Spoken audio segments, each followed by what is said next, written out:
এমন করে আরো বড় বড় আল্লাহর ওলিদের জীবনী আলগা করে দেখেন। বাইজিদ বোস্তামির নাম শুনেছেন, শেখ ফরিদুদ্দিন আত্মারের নাম শুনেছেন।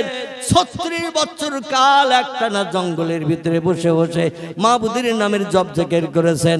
12 বছর কাল বাইজিদ বোস্তামি জঙ্গলের ভিতরে বসে বসে আল্লাহর নামের জপ জিকির করতে শুরু করেছেন।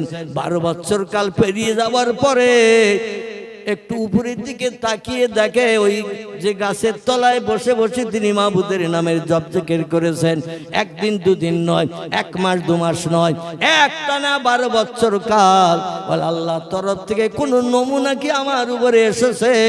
মাথাটা উঁচু করে উপরের দিকে তাকিয়েছে, আর যে গাছের তলায় বসে বসে আল্লাহর নামের জপ জিকির করছিলেন ওই গাছের ডালে বসে একটা কাক খা খা করে ডাকতে শুরু করেছে। যেই মুখ উঁচু করে তাকিয়েছেন আর কাকের লেগেছে তখন পায়খানার চাপ। গাছের ডালে বসে কাক পায়খানা করে দিয়েছে, আর পায়খানাটা পড়বে না পড়বে, নরম তরল পায়খানা। বাইজিদ বোস্তামির সারা মুখ সব পায়খানায় ভর্তি হয়ে গেছে। কোথায় পানি কোথায় কি? 12 বছর কাল এখানে শুধু মাহবুদের নামে জপ জিকির করছি, আল্লাহর উপরে তাওয়াক্কুল করে আসি। ইন্নাল্লাহা ইয়ারযুকু মাইয়াশাউ বিগাইরি হিসাব। আল্লাহ কোরআনে বলছেন রিজিক পরিবেশনের দায়িত্ব আমি আল্লাহ, আমার। কে খাবে কে খাবে না ও দায়িত্ব আমার, তবে কাউরে আমি না খাইয়েও মারি না। জোরে বলুন একটা সুবহান। কাউকে না খাইয়েও মারি না। আমি প্রত্যেকটি সৃষ্টির জন্য রিজিকের পরিবেশন করি। শুধু তাই নয়, সে আজকের কি খাবে এখান থেকে 40 দিন আগে আল্লাহ ওটা ঠিক করে রেডি করে রাখে। কারণ দিনের দিন এক একজন এসে বলে আমার খাবার দরকার, আমার খাবার দরকার, ও বলে আমার এটার দরকার, ঝামেলা দেখা দেবে। তাই 40 দিন আগের থেকে আমি সব রিজিক পরিবেশন করে ঠিকঠাক করে রাখি। জোরে বলুন সুবহানাল্লাহ। বাইজিদ বলে আল্লাহ আজ 12 বছর কাল একটানা মা ছাড়লাম, আপনজন ছাড়লাম, লোকালয় ছাড়লাম, দেশ ছাড়লাম, গহীন জঙ্গলের ভিতরে নির্জনে নিরালায় এসে মাহবুদের নামে জপ জিকির করে আমার তকদিরের নসিবে জুটলো কাকের পায়খানা। সারা মুখ আমার পায়খানা করে নোংরা করে দিয়ে দিল। এখন তাহলে আমার ইবাদতে কি কাজ হলো? বাইজিদ বোস্তামি একটু মনে মনে একটু রাগ মতো হলো, একটু মনে মনে রাগ হয়েছে, তুই পায়খানা করি অন্যদিকে কর, আমি আল্লাহর ইবাদত করছি, আবার এখান থেকে উঠে আমার পানি খোঁজ করতে হবে, কোথায় পানি আছে মুখ ধুতে হবে, আল্লাহর জপ জিকিরে আবার আমার মত্ত হতে হবে। তো তোর সারা দুনিয়ায় এত জায়গা তোর জায়গা হলো না, আমার মুখটাই তুই পায়খানা ছেড়ে দিলা, টোটা পড়বি না পড়বি, আমার সারা মুখমণ্ডল সব নোংরা ছিটকে পুড়ে চতুর্দিকে লেগে গেল। একটু রাগের বসে পুড়ে কাকের দিকে একটু ফিরে তাকিয়েছে। আমরা মাঝে মধ্যে বাচ্চারা বদমাইশটাশি করলে একটু মেজাজ গরম করে চোখ মোটামোটা করে তাকাই না, একটু তাকায় যাতে ভয় পেয়ে যেন ওই অপরাধমূলক কাজ আর না করে। এখন একটু মেজাজ গরম করে তাকিয়েছে। আর বাইজিদ বোস্তামির 12 বছরের ইবাদতের প্রতিদান, তোর চোখে আল্লাহ এমন একটা পাওয়ার দিয়েছে, কাকের দিকে যেই ফিরে তাকিয়েছেন সঙ্গে সঙ্গে কাকের গায়ে আগুন ধরিয়ে দাউ দাউ করে পুড়িয়ে কাকটা ছাই হয়ে তলায় পড়ে গেছে। চোখের পাওয়ার বুঝতে পারতেছেন তো? এই চোখের পাওয়ার একটু রাগের মেজাজে তাকিয়েছেন আর সঙ্গে সঙ্গে আগুন ধরিয়ে দিয়ে দাউ দাউ করে পুড়িয়ে ছাই হয়ে গাছতলায় কাকটা পড়ে গেছে, পুড়িয়ে ছাই হয়ে পড়ে গেছে। বাইজিদ তখন বলছে আল্লাহ, মনে মনে ধারণা করছিলাম আমার ইবাদতে বোধহয় কোনো কাজ হয়নি, কিন্তু এখন দেখছি তো ভালোই কাজ হয়েছে। একটু মেজাজ গরম করে রাগ করে তাকালেই তো ভালোই অ্যাকশন হয়। তাহলে 12 বছরে যখন আমার চোখের পাওয়ার এত হাই হয়ে গেছে, তাহলে এই জঙ্গলে থাকার কি দরকার? লোকালয়ে চলে যাব, লোকজন আমার সঙ্গে যে দুর্ব্যবহার করে, কথা যদি না শোনে, ওই রকম গরম মেজাজ তাকাবো আর পুড়িয়ে পুড়িয়ে সব ছাই বানিয়ে দেব। লোকজন যদি কথা না শোনে, পুড়িয়ে পুড়িয়ে ছাই বানিয়ে দিয়ে দেব। বাইজিদ বোস্তামি জঙ্গলে আর থাকে না, লোকালয়ে চলে আসার জন্য পরিকল্পনা নিয়েছেন। জঙ্গল ছেড়ে হাঁটছেন, হাঁটতে হাঁটতে হাঁটতে হাঁটতে আসরের নামাজের সময় হয়ে গেছে। রাস্তায় চলছেন বাইজিদ বোস্তামি, এদিকে ওদিকে তাকাচ্ছেন পানি টানি আছে নাকি, কিন্তু পানির কোনো নহর কুয়া খাল কিছুই দেখতে পাচ্ছেন না। আসরের নামাজের সময় হয়ে গেছে, আল্লাহর ইবাদত কি করে করি, কিভাবে কোথায় যাই? শরীয়তের মশলা আছে, পানি যদি না পাওয়া যায় পাক মাটিতে আপনি তায়াম্মুম করে নিলে দেহটা পবিত্র হয়। জোরে বলুন একটু সুবহানাল্লাহ। তবে পানি পাওয়া গেলে তায়াম্মুমে কিন্তু কাজ হবে না। পানি যদি না পাওয়া যায়, নাচার অবস্থায় পাক মাটি আপনার কোনি পর্যন্ত পাক মাটি নিয়ে ডললে, এ হাতে ডলো হাতে ডললে, মাটিতে হাত গুছি নিয়ে মুখমণ্ডল মুছে করলে, মাথা মুছে করলে, পারগোস পর্যন্ত পাক মাটি নিয়ে একটু মুছে করে দিলে আল্লাহ দেহটা পবিত্র বানিয়ে দেয়। বাইজিদ বলছেন শেষ পর্যন্ত যদি সন্ধ্যার আগ পর্যন্ত চেষ্টা চালিয়ে যদি পানি না পাই, তখন বাধ্য হয়ে আমি মাটি নিয়ে তায়াম্মুম করে আসরের নামাজটা আদায় করব। এই চিন্তা ভাবনা নিয়ে সামনের দিকে এগিয়ে যাচ্ছেন, একমাত্র চিন্তা পানি পানি পানি। হঠাৎ দূরে নজরে দেখতে পেয়েছেন একটা ঝুপড়ি ঘর। জোরে বলুন একটু সুবহানাল্লাহ। একটা ঝুপড়ি ঘর জঙ্গলের এক কিনারার দিকে, লোকালয় আসো আসো ভাব, গহীর জঙ্গল ছেড়ে বাইরের দিকে এগিয়ে আসেন। আস্তে আস্তে একটা ঝুপড়ি ঘর নজরে পড়েছে। বাইজিদের কলিজা ঠান্ডা হয়ে গেছে। নিশ্চয়ই ঘর যখন একটা দেখছি, নিশ্চয়ই ঘরে মানুষ বাস করে। আর যেখানে মানুষ বাস করে সেখানে পানি থাকবে না থাকবে না? ধোঁয়া যদি কোথাও ওড়ে, তাহলে মানুষ দূর থেকে ধোঁয়া উঠতে দেখলে ও ধোঁয়ার তলায় একটু আগুনের লাইন আসে না নাই? রাস্তায় যদি গরুর গোবর কোথাও দেখতে পান, তাহলে এটা বুঝতে কি অসুবিধা হবে? একটা গরু নিশ্চয়ই এখান থেকে কিছু সময় আগে চলে গেছে, যার কারণে গরুটা পায়খানা করেছে, রাস্তার উপরে পড়ে আছে। এটা হলো নিদর্শন, এটাকে দর্শন শাস্ত্র বলা হয়। বাইরে চলতে চলতে ওই বাড়িটার কাছে এসে এদিকে ওদিকে তাকায়, প্রাচীর দিয়ে বাড়ির ভিতরটা ঘেরা, সামনের দিকে ঝোপড়ি ঘর একটা, দরজা লাগানো, লোকজন কেউ নাই। বাড়িতে একজন লোক ছিল, কিন্তু সেই লোকটা বাড়ি নাই, সে নিজের সংসারের প্রয়োজনে চলে গেছে বাইরে। বাইজিদ এদিকে ওদিকে ঘুরে দেখে কোনো লোকজনের আনাগোনা যখন পেল না, ওদিকে সন্ধ্যা ভাব হয়ে গেছে। দরজায় ঘা মেরে দিয়েছে। দরজায় ঘা মেরে বলছেন, ইয়া হালাল বাইত ইখরিজ বাবা কাম। ও বাড়িতে কোনো বাড়িওয়ালা যদি কেউ থাকো, বাড়ির মালিক যদি কেউ বাড়ি থাকো, একটু দরজা খোলো, বেরিয়ে এসো। আমি একজন মেহমান আগন্তুক, রাস্তার পথিক, বড় বিপদের মাঝখানে পড়েছি। বাইরে কোনো লোকজনের গতাগঙ্গ দেখছি না, আনাগোনা দেখছি না, এই জন্য দরজায় ঘা দিলাম। যদি কেউ থাকো তাড়াতাড়ি দরজা খুলে বেরিয়ে এসো। ইচ্ছাকৃত আসরের নামাজ কাজা হয়ে যাবে। আমি বাইজিদ ওটা পছন্দ করি না। জোরে বলুন একটু সুবহান। এখন কয়েকবার ঘা দেওয়ার পরে ওই বাড়িতে একজন মেয়ে ছেলে ছিল, 17 বছর তার বয়স, বিবাহিত একজন নবদম্পত যুবতী মেয়ে ওই বাড়িতে ছিল। প্রাচীর দিয়ে চতুর্দিকে ঘেরা, সামনের একটা দরজা, দরজাটাও লক করা, কারণ তার স্বামী বাড়ি নাই। এই জন্য বলেছেন আমি বাড়ি না ফেরা পর্যন্ত দরজা খুলবে না, কোনো লোকজন এসে আবার বিপদে ফেলবে, এই জন্য আমি বাড়ি না আসা পর্যন্ত দরজা খুলবে না। স্ত্রী যখন বারবার করে ডাকছে একটু দরজা খোলো দরজা খোলো, চরম বিপদে পড়েছে। মেয়ে ছেলেটি পর্দা পুশিদারের ভিতরে দিয়ে দরজার কাছে বলছেন, মান আনতা ইসমুকা, কে আপনি, আপনার নাম পরিচয় দিন। উনি বলে, আনা বাইজিদ, আমি এলাকার একজন অধিবাসী, আল্লাহর একজন বান্দা, আমার নাম হলো বাইজিদ। মেয়েটি জিজ্ঞাসা করছেন, মাহালুকা মাখবারুকা ইয়া কি, কি খবর, কি জন্য আমাদের দরজায় বারবার কড়া নড়া দিচ্ছ, ঘামাচ্ছ? বলছে, আমি আসরের নামাজ এখন আদায় করতে পারিনি, এই জন্য একটু পানি চাইছি, যাতে পানিটা নিয়ে আমি ওযু করে দেহটা পবিত্র বানিয়ে আসরের নামাজটা আদায় করতে পারি। মেয়ে ছেলেটি বলছে, বাইজিদ বাড়িতে কোনো লোক নাই, আর আল্লাহ কোরআনে জানিয়ে দিয়েছেন নারীদের জন্য পর্দা ফরজ। আমি দরজা খুললে আমারে তুমি দেখতে পাবে, আল্লাহর দরবারে হাসরে মাটি বড় বিপদগ্রস্ত হয়ে যাব, জাহান্নামে হয়ে যাব। স্বামী ঘরে নাই, বাড়ি থাকলে স্বামীকে দিয়ে পাঠিয়ে তোমার সমস্যার সমাধান করাতে পারতাম, কিন্তু স্বামী বাড়ি নাই। বাইজিদ বলে, তাহলে আমার ওযু হবে না। মেয়েটি বলছে, আসলে আমাদের বাড়িতে কোনো পানি নাই, স্বামী বাড়ি আসবে, বাড়ি আসার পরে আমার স্বামী ওই পাহাড়ের ঝর্ণায় যে পানি নিয়ে আসবে, তারপরে বাড়িতে পানির প্রয়োজন মিটবে।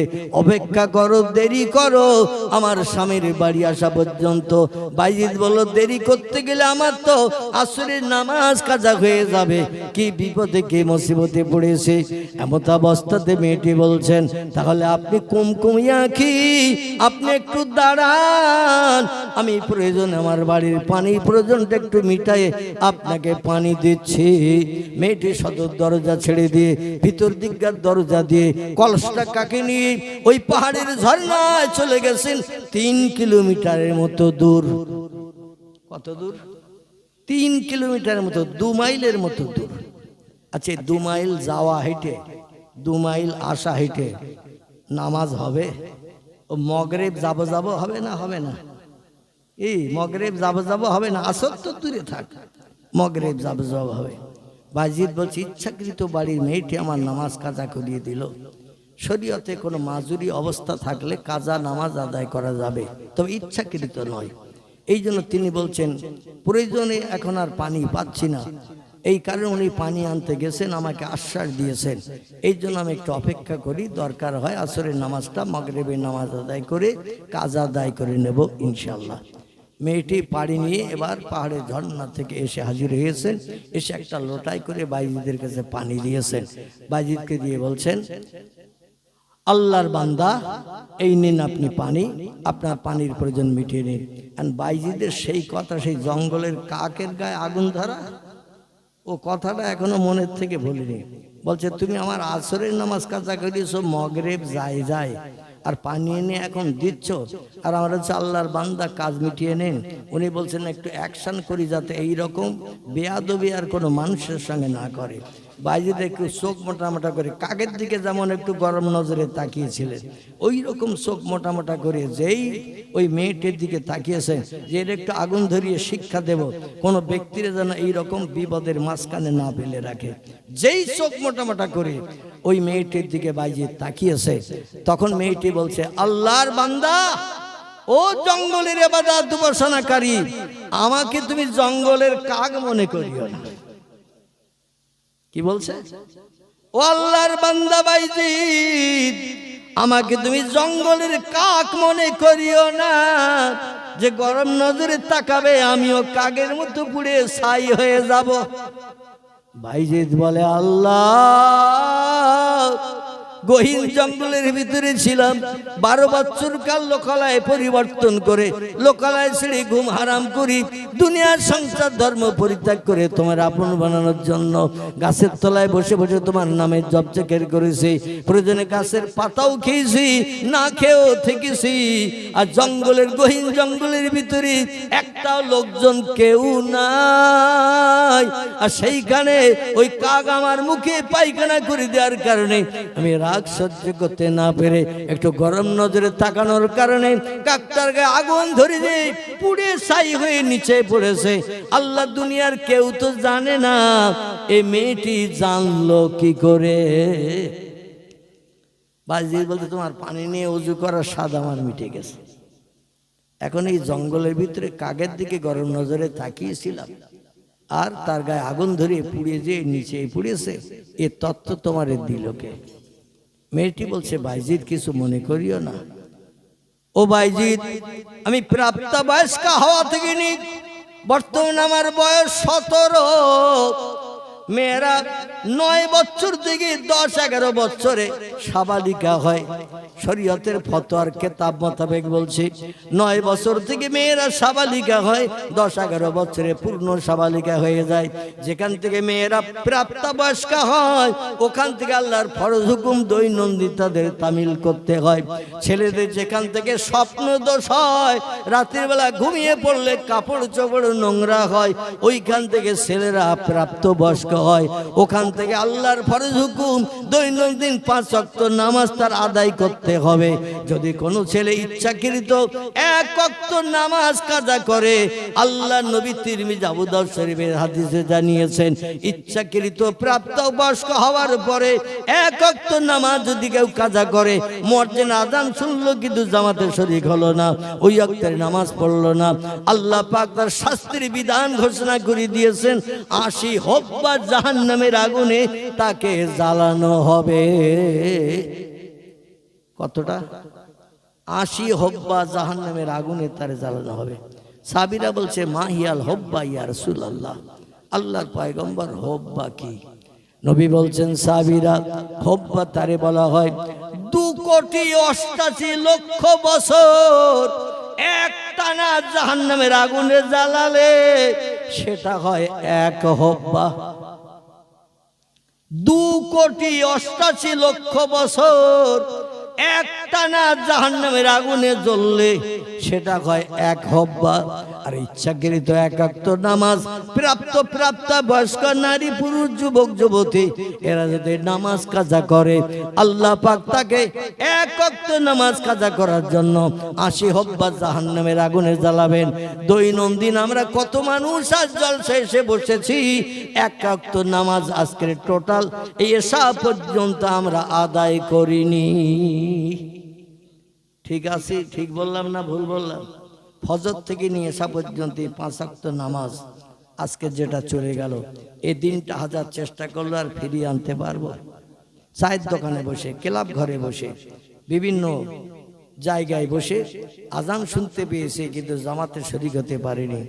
নবীর কথা মিথ্যা না সত্য? কোরআনের কথা মিথ্যা না সত্য? অবশ্যই একদিন আল্লাহ কোরআন সত্য প্রমাণ করে দেখাবেন। সেদিন কিন্তু আমাদের জীবনে এই সমস্ত শাস্তিগুলো বাস্তব জীবনে ঘটবে। তবে সেদিন কেউ কারো পাশে দাঁড়িয়ে শস্য দানা পরিমাণ উপকার করতে পারবে না। এজন্য মজলিসে দিন শরিয়তের আলোচনা শুনতে আসলে অন্তত 2টা করে আমল করিয়ে বাড়ি যাওয়ার দরকার আছে না নাই? 2টা আমল করে বাড়ি যাওয়ার প্রয়োজন আছে। যাই হোক, বাইজিদ বোস্তামি ডেকে বলছেন, ও মা, আমি জঙ্গলের ভিতরে একটু গরম নজরে কাকের দিকে তাকিয়েছিলাম। ও মা জননী, তুমি কি করে জানলে? মেয়েটি বলছে, আমি যেদিন থেকে প্রাপ্তবয়স্কা হয়েছি, সাবালিকা হয়েছে, সেখান থেকে আজ পর্যন্ত নাপাক থাকলে আল্লাহ মেয়েদের জন্য ওই কয়দিন নামাজ মাফ করে দিয়েছেন, তার কাজাও আদায় করতে হয় না। জোরে বলুন একটু সুবহানাল্লাহ। কিন্তু মেয়েরা নাপাকি অবস্থায় যদি রমজান মাসে কোনো রোজা ছেড়ে যায়, রমজান মাসে সারা বছরে 1 মাস রোজা, এই জন্য তাদের পরবর্তী মাসে যে ওই কাজা কটা আদায় করে দিতে হয়।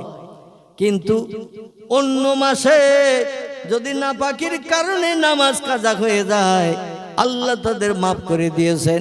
মেয়েটি বলছেন, শুনুন, আমি যেদিন থেকে প্রাপ্তবয়স্ক হয়েছি, পয়গম্বরী জীবন আদর্শকে বাস্তব জীবনে রূপদান করে চলতে দিন, আমি আজ পর্যন্ত আমার বর্তমান বয়স 17 বছর, আমি 1 ওয়াক্ত নামাজ কাজা করিনি। মান কানা লিল্লাহ কানা আল্লাহু লাহু। আল্লাহ নবী বলছেন, যে লোকটি আল্লাহর আপন হয়, আল্লাহ তার আপন হয়। কেমন আপন হয়েছেন? বাইজিদে বলছেন, তারপর বলে, শুনুন, আমার স্বামী জঙ্গলে কাঠ কাটে, আমার স্বামী জঙ্গলে কাঠ কাটে আর আমাকে প্রাচীরের দরজা লাগিয়ে দিয়ে ঘরের ভিতরে রাখে, আমি বাড়ির ভিতরে থাকি। যত সময় কাঠ কেটে বাজারে নিয়ে না যায়, বাজারে শুকনো কাঠগুলো নিয়ে বিক্রি করে, বিক্রি করে সংসারে প্রয়োজন চাল আটা যখন যেটার প্রয়োজন হয় কিনে নিয়ে ঘরে ফেরে। যত সময় স্বামী ঘরে না ফেরে, আমার স্বামীর সংসারের দায়িত্ব আমি হবা হোক যখন যেটা পালনের দরকার পালন করি। তারপরে আমি আমার স্বামী বাড়ি ফিরলে তার মাথায় তেল মাখিয়ে দিয়ে, গোসলের পানি দিয়ে, একটা গামছা দিয়ে গোসলের ব্যবস্থা করি। এখনকার বর্তমান যুগের মায়েদের বলবে, ওই হুজুরকে আর কোনোদিন যেন দাওয়াত করিও না। বলবে না? বলবে না? ওই হুজুরকে আর কোনোদিন দাওয়াত করি না। শুধু আমাদের থ্যাটিং দিয়ে গেছে।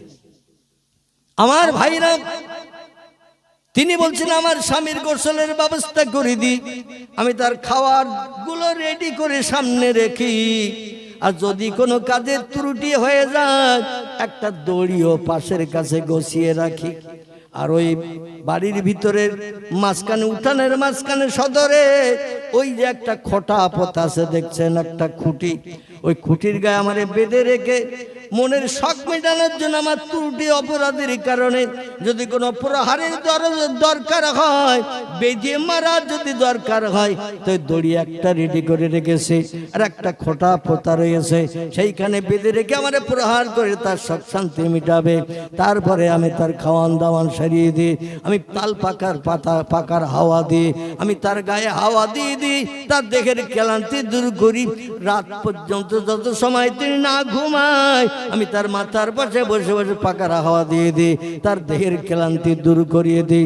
যখন ঘুমিয়ে পড়ে, গভীর ঘুমিয়ে পড়ি, জঙ্গলে কাঠ কাটা কাজ করে, পরিশ্রমের কাজ করে, আবার কাঠের বোঝা মাথায় করে নিয়ে লোকালয়ে বাজারে যে কাঠগুলো বিক্রি করে সেখানে কাঠ বাছা পয়সা দিয়ে সংসারের প্রয়োজনীয় মালগুলো কিনে আনে, রান্না বান্নার দায়িত্ব সব আমার।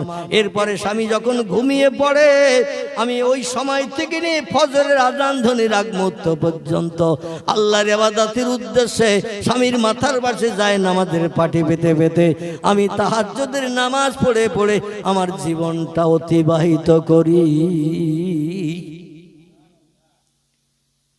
বাইজিদ বলছেন, মা তুমি পানি আনতে গেলে নহরে আমারে দাঁড় করিয়ে দিয়ে, কিন্তু এত দেরি কেন তুমি করলে পানি আনতে? মেয়েটি বলছে, আল্লাহর বান্দা তুমি জানো না, আমি যখন ওই ঝর্ণার নহরে পানি আনতে গেছি হঠাৎ আমার অন্তরে চোখটা চালিয়ে দেখি বসরা নগরীতে আমার একটা বোন রান্নাঘরে উনানে রান্না চাপিয়ে দিয়ে, কাঠগুলো ঠেলে দিয়ে রান্না চাপিয়ে দিয়ে তিনি ঘরের ভিতরে কোনো প্রয়োজনে কাজে চলে গেছেন। আর ওই কাঠ জ্বলতে জ্বলতে উপরের কাঠগুলো আগুন ধরে রান্নাঘরটা দাউ দাউ করে জ্বলতে শুরু করেছে। আল্লাহ পাক আমার এই গভীর রাতের ইবাদত এবং আল্লাহর রেজামন্দি উপাসনা, স্বামীর খেদমতকে পছন্দ করে এমন চোখ আল্লাহ আমারে দান করে দিয়েছেন। আমি এই ইরাকের বসরা নগরী থেকে যদি বাহ্যিক চোখ বন্ধ করে অন্তরে চোখ চালাই তাম বিশ্ব টেলিভিশনের পর্দার মতো আমি দেখতে পাই। জোরে বলুন, আমি তাম পৃথিবীকে বাস্তব চোখে দেখতে পাই। বোনের রান্নাঘর দাউ দাউ করে জ্বলছে দেখে আমার পানি নিয়ে তখন মাথায় উঠে গেছে। গরিব মানুষ রান্নাঘর যদি পুড়িয়ে যায় তাদের অনেক ক্ষয়ক্ষতি হয়ে যাবে।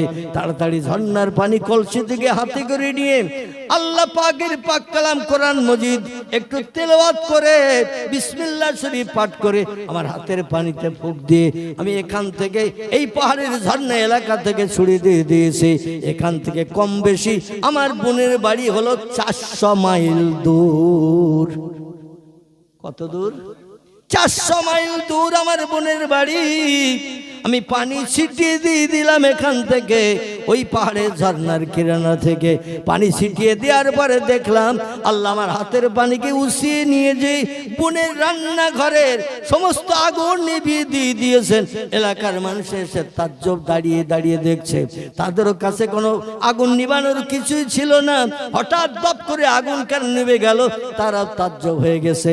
বাইজিদ বলছেন, মা পানির দরকার নাই, ওযুর প্রয়োজন নাই, তোমার বোনের নাম বলো, বোনের নাম বলো, আমি সেখানে যাব।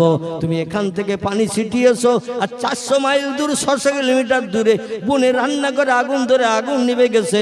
কাউকে কোনো পানি টানি দিতে হয় নাই, কাউরে কোনো ব্যবস্থা করতে হয় নাই। এটা আমি বাস্তব চোখে না দেখা পর্যন্ত বিশ্বাস করতে পারছি না। মেয়েটি বলছেন, বাইজিদ আল্লাহে লা শাক্কা ফিহে, সেই খোদার কসম খেয়ে বলছি আমি মিথ্যার একটা লেশমাত্র শব্দ ব্যবহার করি নাই। যদি তুমি দেখতে যেতে চাও যাও, আমার বোনের ওই ঝলসানো পোড়া ঘরটা তুমি এখনো যেয়ে দেখতে পাবে। জোরে বলুন সুবহান। বাইজিদ বোস্তামি সেখানে চলে গেলেন। লম্বা ঘটনা আমি খুব সংক্ষেপ করে বলছি, কারণ সময় শেষের দিকে চলে এসেছে। পরবর্তী বক্তা আসবেন, কিছু আলোচনা রাখবেন। এখন বাইজিদ বোস্তামি ওখান থেকে দেখে, দৃশ্য দেখে জিজ্ঞাসাবাদ করছেন, এটা কার বাড়ি? বলে অমুক লোকের বাড়ি। ওনার স্ত্রীর নাম? বলে অমুক। বলে কি ঘটনা ঘটেছিল? বলে রান্নাঘরে রান্না চাপিয়ে দিয়ে কাঠ জ্বালিয়ে দিয়ে প্রয়োজনে কাজে চলে গিয়েছে অন্যদিকে। রান্নাঘরে যে কাঠ ধরতে ধরতে পাশের যে কাঠের বোঝা ছিল, সেই বোঝা আগুন ধরে যে দাউ দাউ করে আগুন ধরে রান্নাঘর ধরে গিয়েছিল। আমরা দূরের থেকে শুধু আগুন দেখতে এসেছিলাম, কিন্তু ঝপ করে কে কোথা থেকে কি দিল, হঠাৎ করে আগুন দপ করে নেমে গেল। আমরা এই দৃশ্য থেকে তাজ্জব হয়ে গেলাম। বাইজিদ বলছেন, আল্লাহ লা শাক্কা ফিহি, সেই খোদার কসম, আমি এখান থেকে 400 মাইল দূর থেকে যে খবর শুনে এসেছি। এই মেয়েটির বোনের নামকে একটু জিজ্ঞাসা করো। বলে না, বোনের নাম হলো ফতেমা। বলে আমি সেই ফতেমার কাছ থেকে শুনে এসেছি। আমার এখনো জঙ্গলে ইবাদত বন্দেগী উপাসনা তপস্যা করার এখনো অনেক বাকি। জোরে বলুন একটু সুবহানাল্লাহ। পয়গম্বর মুহাম্মদ রাসূলুল্লাহ সাল্লাল্লাহু আলাইহি সাল্লাম বিয়ে করে খাদিজারে নিয়ে চলেছেন বাড়ি। খাদিজা বলছেন, ইয়া জাউজি, এ প্রাণের স্বামী, আপনার এই ঘরে ঢোকার আগে আমার দুটি প্রস্তাব আছে। নবী বলছেন, মা সালাকি ইয়া জাউজাতি, বিবি খাদিজা খয়ালে দুহিতা, কি তুমি আমার ঘরে ঢোকার আগে আমার কাছে জানতে চাইছো?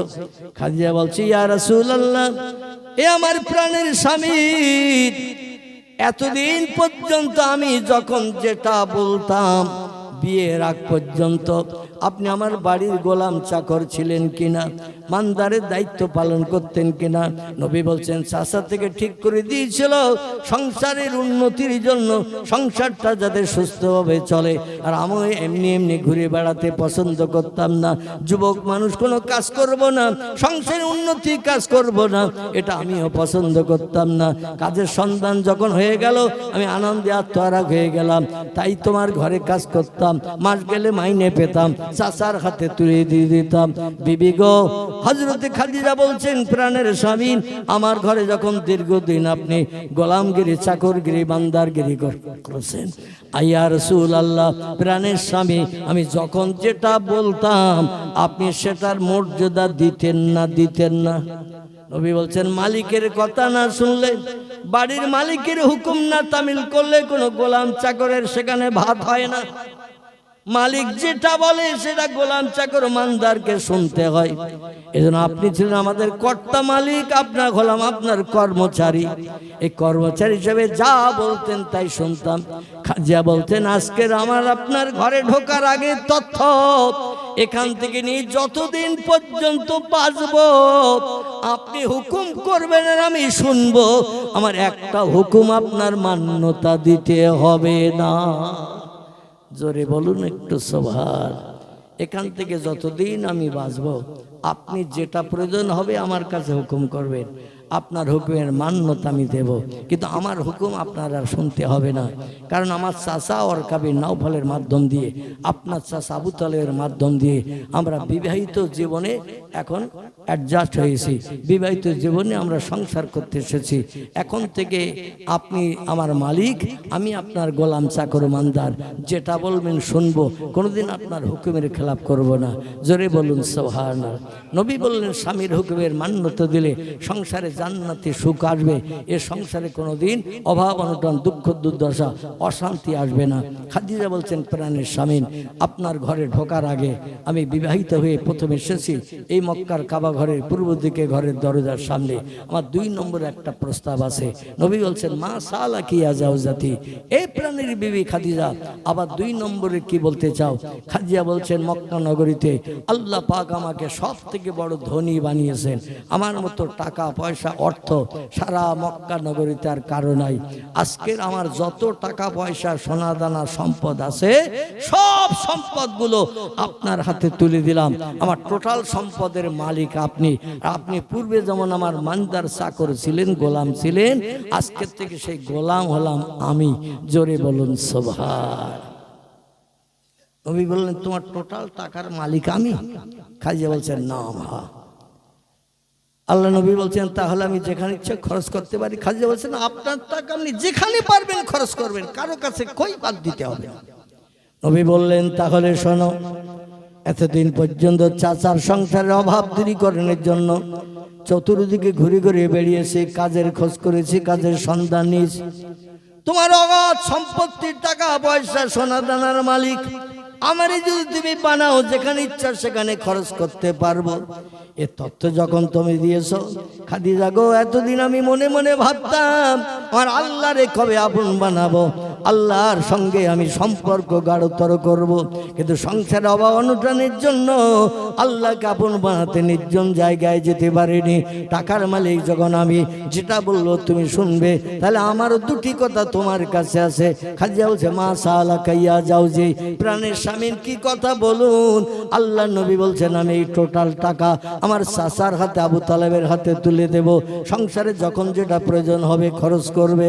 এ খাদিজা, এবং আমি সংসারের অভাব দূর হয়ে গেলি, চিন্তা মুক্ত হয়েছে, আমার মাবুদকে একটু আপন বানানোর জন্য আমি নির্জন জায়গায় চলে যাব। এতে তোমার কোনো দ্বিমত আছে নাকি? বিয়ে করে তোমার নতুন ঘরে এনেছি, এরপরে কি তোমার কোনো দ্বিমত আছে? আমি তোমার সঙ্গে রাত যাপন করতে পারবো না, আমি লম্বা টাইম তোমাকে সময় দিতে পারবো না। খাদিজা বলেন প্রাণের স্বামী, কোনো আপত্তি আমার নাই, কারণ আপনার সঙ্গে বিয়ের আগে আমার দুইবার বিয়ে হয়েছে। কবার?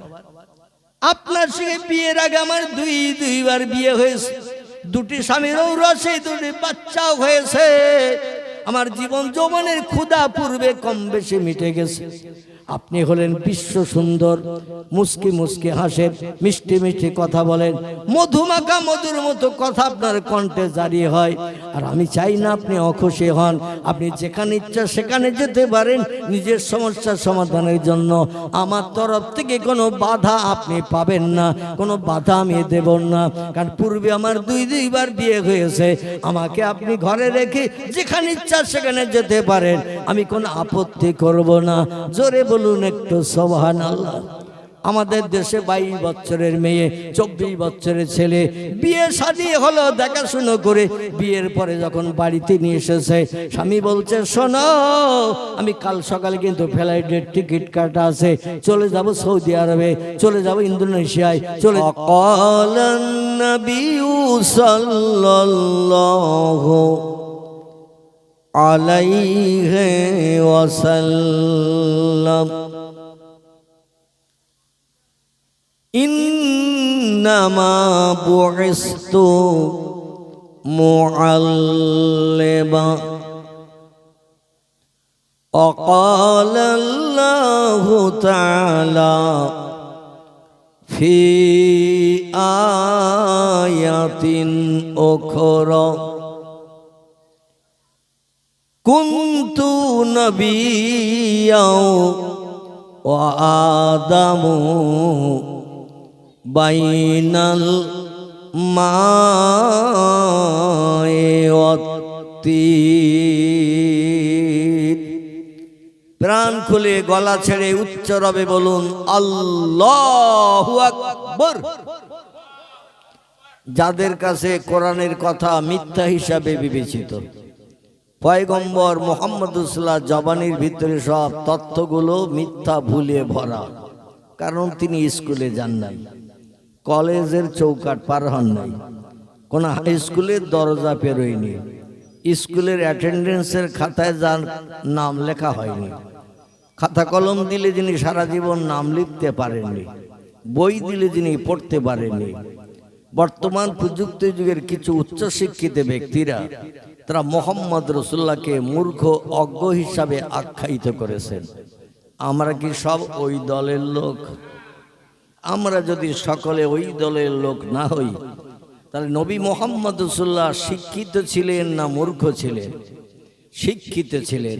যদি শিক্ষিত ছিলেন বিশ্বাস করি, তাহলে একটু আরেকটা বার উচ্চ রবে গলা ছেড়ে আমার মাবুদের নামে শুকরিয়া করতে আপত্তি থাকবে কারো? তাহলে আরেকটা বার বলুন আল্লাহু আকবার।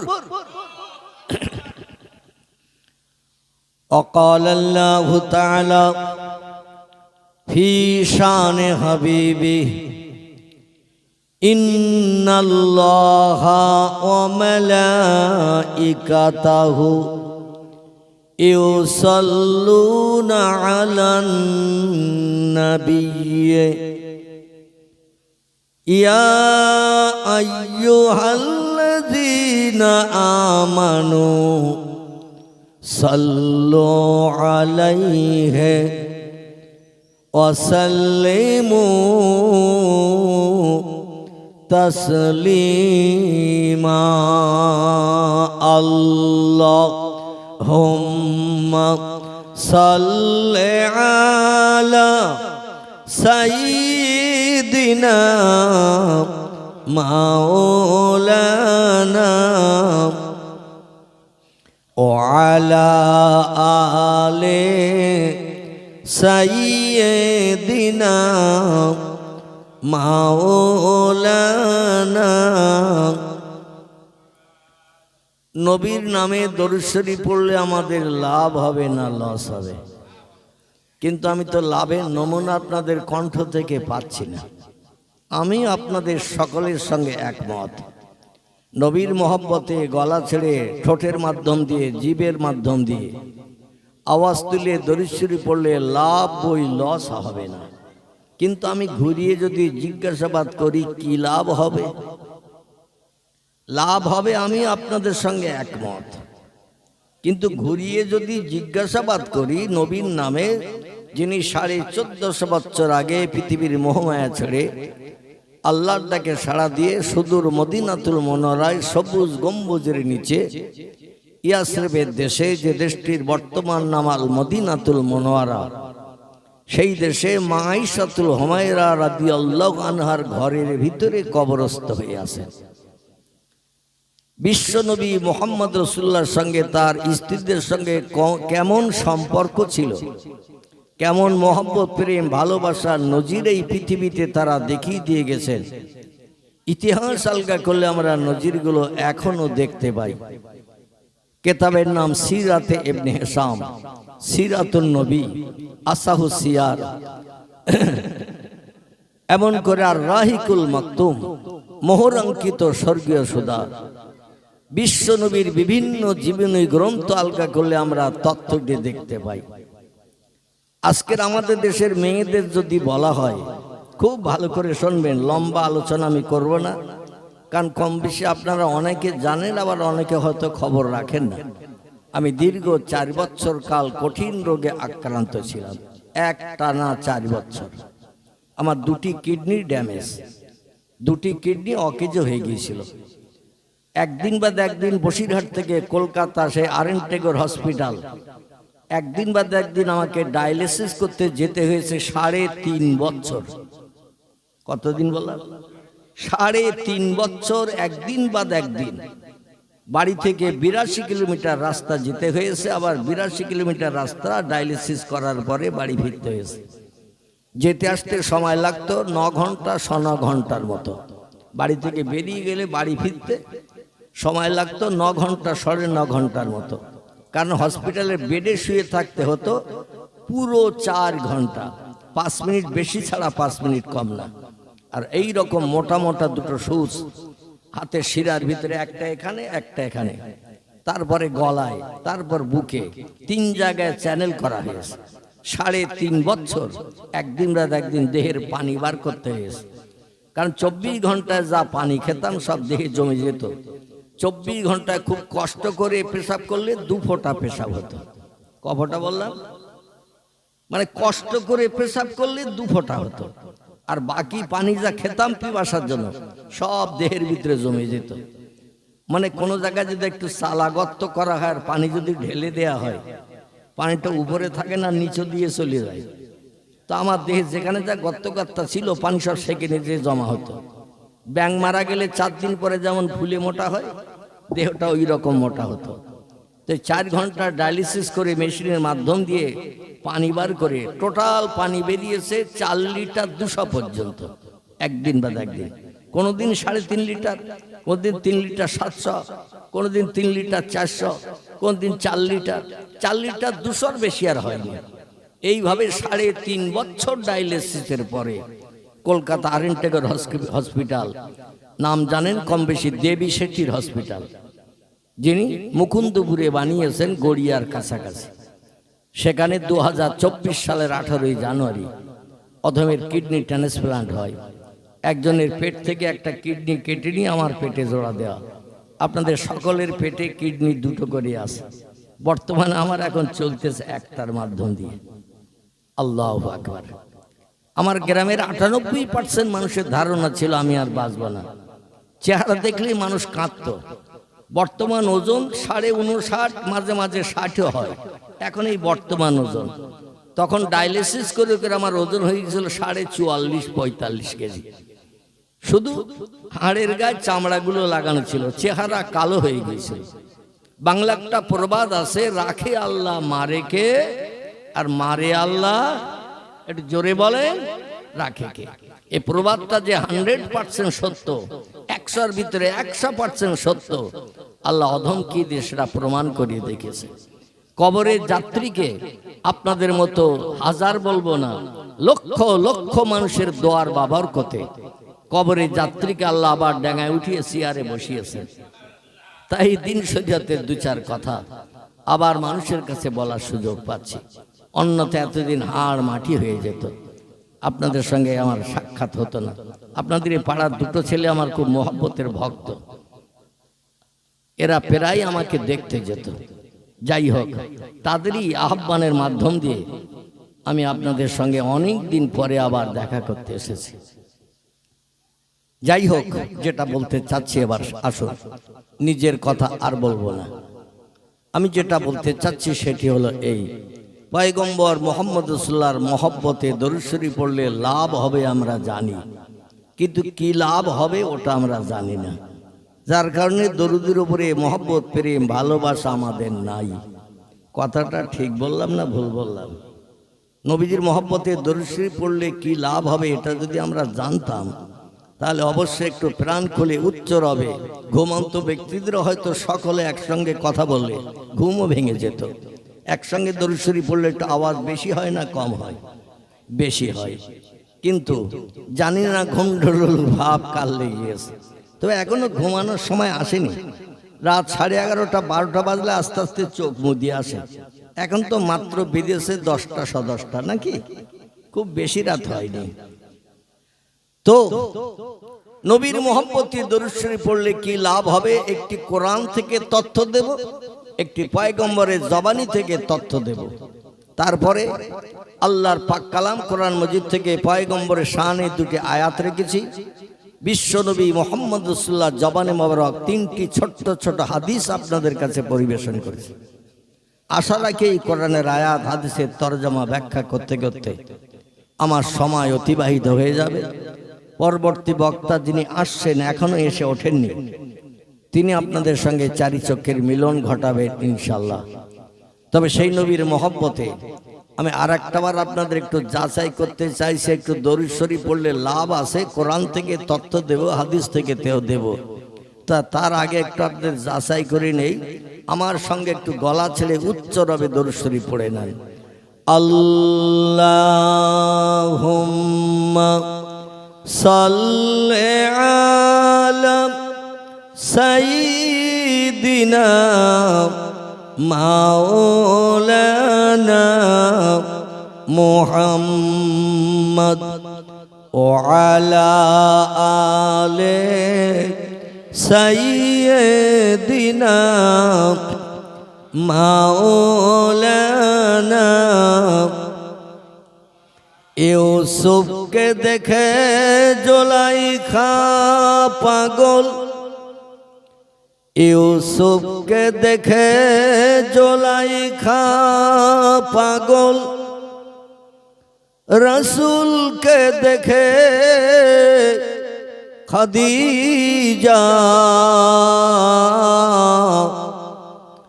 সেই আশিকে মুসলিম পাগল, দরুদ পড়ো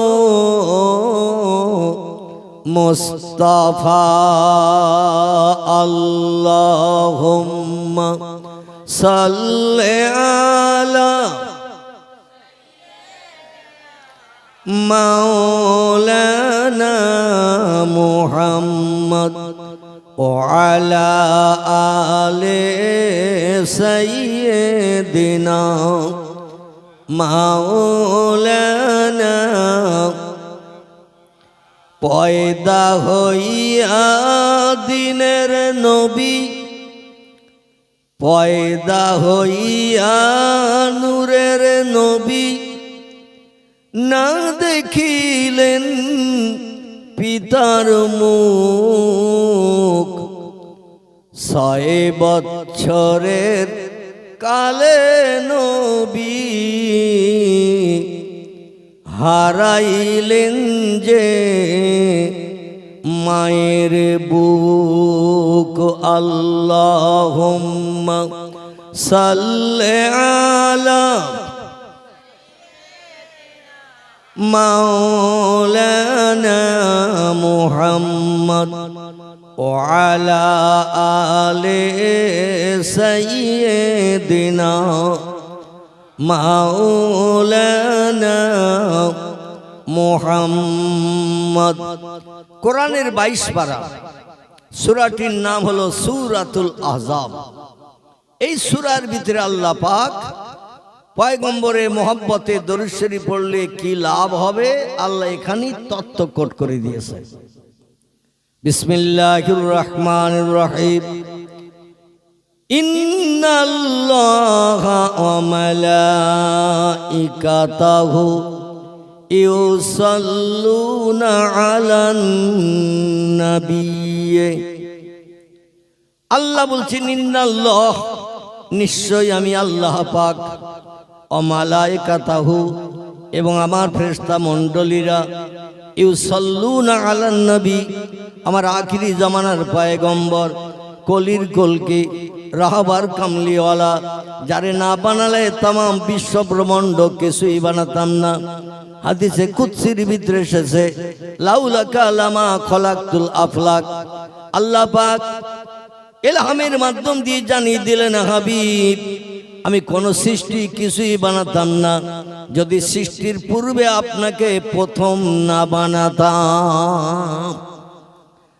আসমান জমিন চন্দ্র সূর্য গ্রহ নক্ষত্র সাগর সলিল পাহাড় পর্বত জান্নাত জাহান্নাম হুর গেলেমান ফেরেশতা মণ্ডলী কিছুই আমি বানাতাম না যদি সৃষ্টির পূর্বে আপনাকে না বানাতাম। এবং আপনি হলেন আমার সেরা সৃষ্টি। ও ইন্নাকা লাআলা খুলুকিন আযীম। চিল্লায়ে বলুন আল্লাহু আকবার।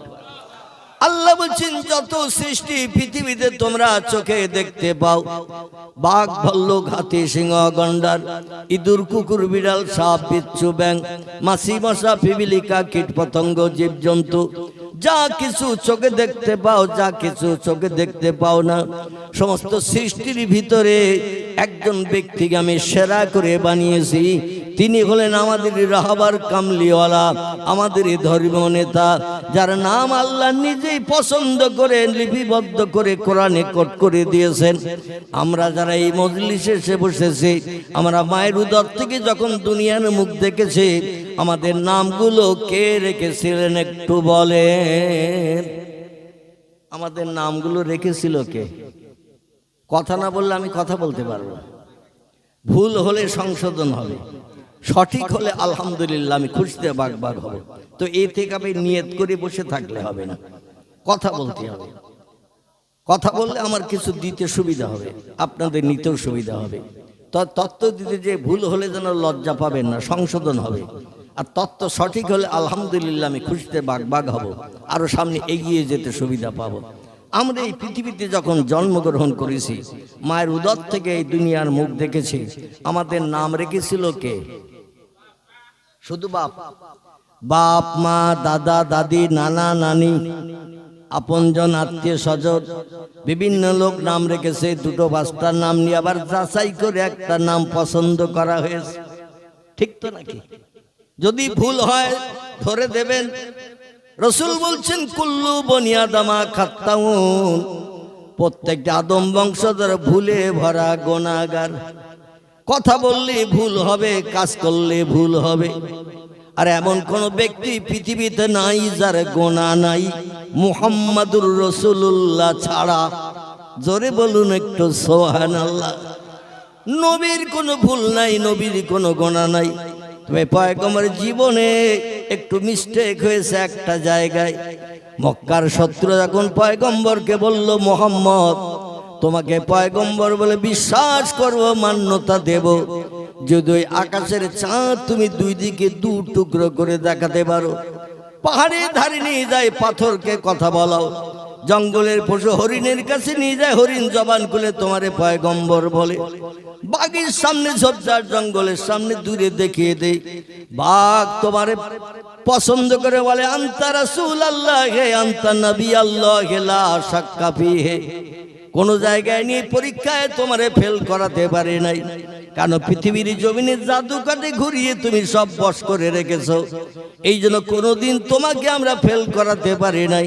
তবে কাবার চাতলায় বসে মিটিং করেছে আবু জেহেল, আবু লাহাব, উমাইয়া বিন খালদ, সুফিয়ান ইবনে খালিদ হারবি, উতবা, উতাইবিয়া, শাইবিয়া, ইকরামা, আবু সুফিয়ান, নাজ্জার, বড় বড় লিডারেরা মিটিং করে আমরা সাব্যস্ত করেছি এমন একটা প্রশ্ন করব, মহান লাজবাব হয়ে মাথা নিচু করে যেন বাড়ি চলে যায়। আর ওই লজ্জায় আমাদের সামনে সে যেন কলেমার কথা কোনোদিন বলতে না পারে। এই জন্য মিটিংয়ে সাব্যস্ত করে এসেছি, ও মোহাম্মদ আজকের চাঁদনি রাত, আকাশে চাঁদ আছে রাতের বেলা, তুমি যদি চাঁদ দু টুকরো করে দুই দিকে দেখিয়ে দিতে পারো, তাহলে বিশ্বাস করব তুমি আখেরি জামানার পয়গম্বর, বিশ্ববাসীর ত্রাণকর্তা, পরকালে জান্নাতের বাসিন্দা বানানোর দায়িত্ব নিয়ে মহামানব হয়ে তুমি পৃথিবীতে এসেছ। আজকের সেই স্বীকৃতি আমরা দেব। রাসূল বলেন, সাদ্দাকতা ইয়া জাদ্দি ইয়া আম্মি ইয়া আখি, ও পাড়ার দাদারা, চাচারা, ভাইরা, তোমাদের কথা তোমরা কে সত্য বলছো? ওরা বলল, না আমি ইয়া ইবনি মুহাম্মদ। আজকে সবাই মিলে মিটিং করে এটাই আমরা সাব্যস্ত করেছি। রাসূল বলেন, ইযহাবিলাল জাবাল, তাহলে আমার এই ঘরের পাশে, আমার বসত ঘরের পাশে ওই বাম দিকে যে পাহাড়টা উঁচু দেখতে পাচ্ছ, এই পাহাড়টির নাম হলো আবু কুবাইস। কি নাম? আবু কুবাইস। এখনো যদি আমাদের এলাকা থেকে কোনো ব্যক্তি হজে যায়, উমরায় যায়, এই পাহাড়টা এখনো দেখার সুযোগ মানুষের নজরে আছে। যে পাহাড়ে আল্লাহ পাক পৃথিবীতে প্রথম রহমত বর্ষণ করেছিলেন আদম আলাইহিস সালাম এবং মা হাওয়ার মুখে হাসি ফোটানোর জন্য। জোরে বলুন একটু সুবহানাল্লাহ।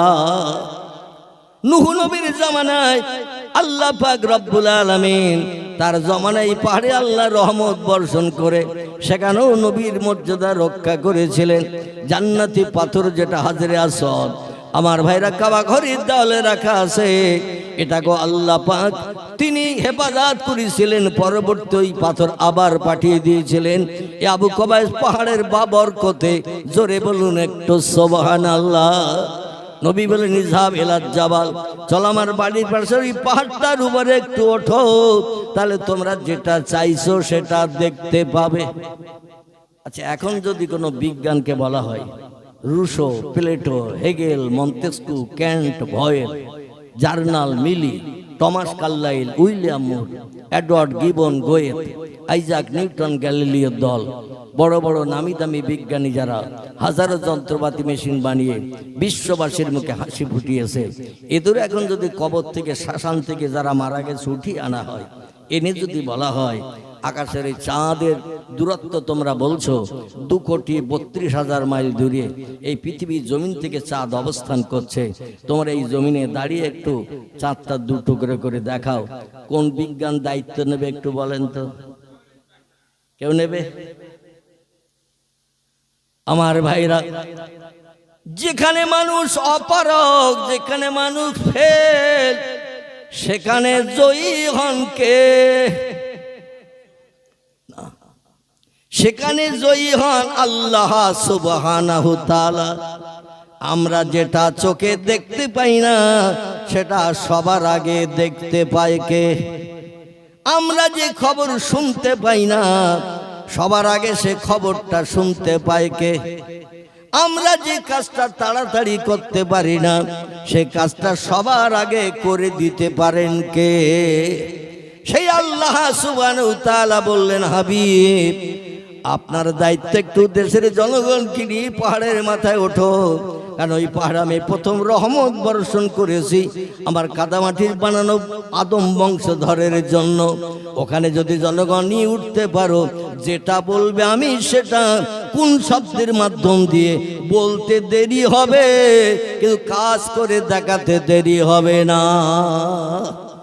নারায়ে তাকবীর। ১,৫০০ ফুটের মতো উঁচু, কিছু কম বেশি। এই পাহাড়টি এখনো আছে কাবা ঘরের দক্ষিণ পূর্ব দিকে। এই পাহাড়ের মাথায় পয়গম্বর ওদের ঠেলে নিয়ে তুললেন।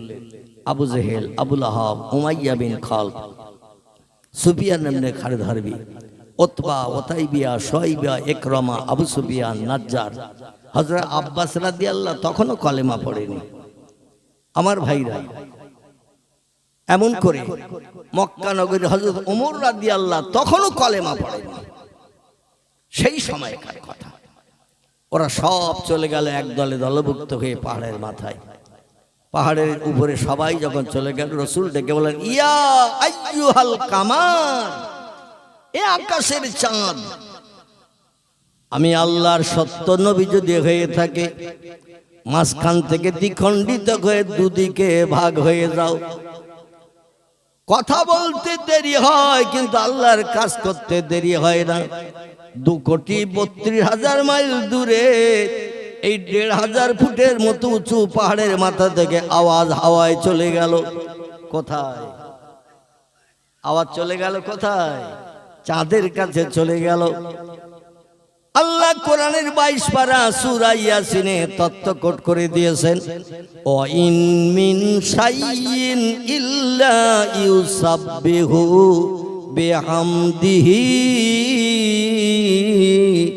জোরে বলুন একটু আল্লাহু আকবার।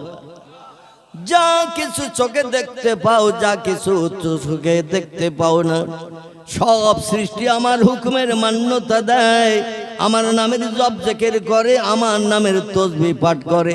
আমি যেটা বলি সব সৃষ্টির সঙ্গে সঙ্গে সেটার মান্যতা দেয়। কারণ সব সৃষ্টি তার মান্যতা দেয়।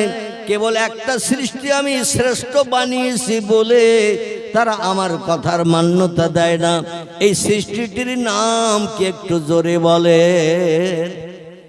সব সৃষ্টি আমার হুকুমের মান্যতা দেয়, যারে যা বলি তারা তাই শোনে। একটা সৃষ্টি আমার হুকুমের মান্যতা দেয় না, আমার কথার দাম দেয় না। এই সৃষ্টিটার নাম কি? এই সৃষ্টির নাম হলো লাকাদ খালাকনাল ইনসানা ফি আহসানি তাকবীর। জোরে বলুন আল্লাহু আকবার। কোরআনের সূরা 3-এর ভিতরে আল্লাহ তথ্য কোট করে দিয়েছেন, পৃথিবীতে যত সৃষ্টি বাস করে, বর্তমান প্রযুক্তির বিজ্ঞানীরা স্যাটেলাইট নামক যন্ত্র বানিয়ে, দূরবীক্ষণ যন্ত্র বানিয়ে দূরের জিনিস কাছের কাছে বড় দেখতে পাওয়ার জন্য যা কিছু বানিয়েছে, দূরবীন, দূরবীক্ষণ যন্ত্র, এগুলো বানিয়ে বিজ্ঞানীরা বলছে পৃথিবীতে সৃষ্টির সংখ্যা বাড়তে বাড়তে বর্তমান 1.5 লক্ষ ছাড়িয়ে গেছে। কতটা? 1.5 লক্ষ ছাড়িয়ে গেছে। বাঘ একটা সৃষ্টি, ভল্লুক একটা সৃষ্টি, হাতি একটা সৃষ্টি, গন্ডার একটা সৃষ্টি, ইঁদুর একটা সৃষ্টি, কুকুর একটা সৃষ্টি, গরু একটা সৃষ্টি, ছাগল একটা সৃষ্টি, মশা একটা সৃষ্টি। এবার কত কোটি কোটি আছে, এটা পৃথিবীর বিজ্ঞানীরা এরা রিসার্চ করে গবেষণা করে ভোটার লিস্ট থেকে বলেছে পৃথিবীতে বেঁচে থাকা মানুষের সংখ্যা হলো 850 কোটির মতো।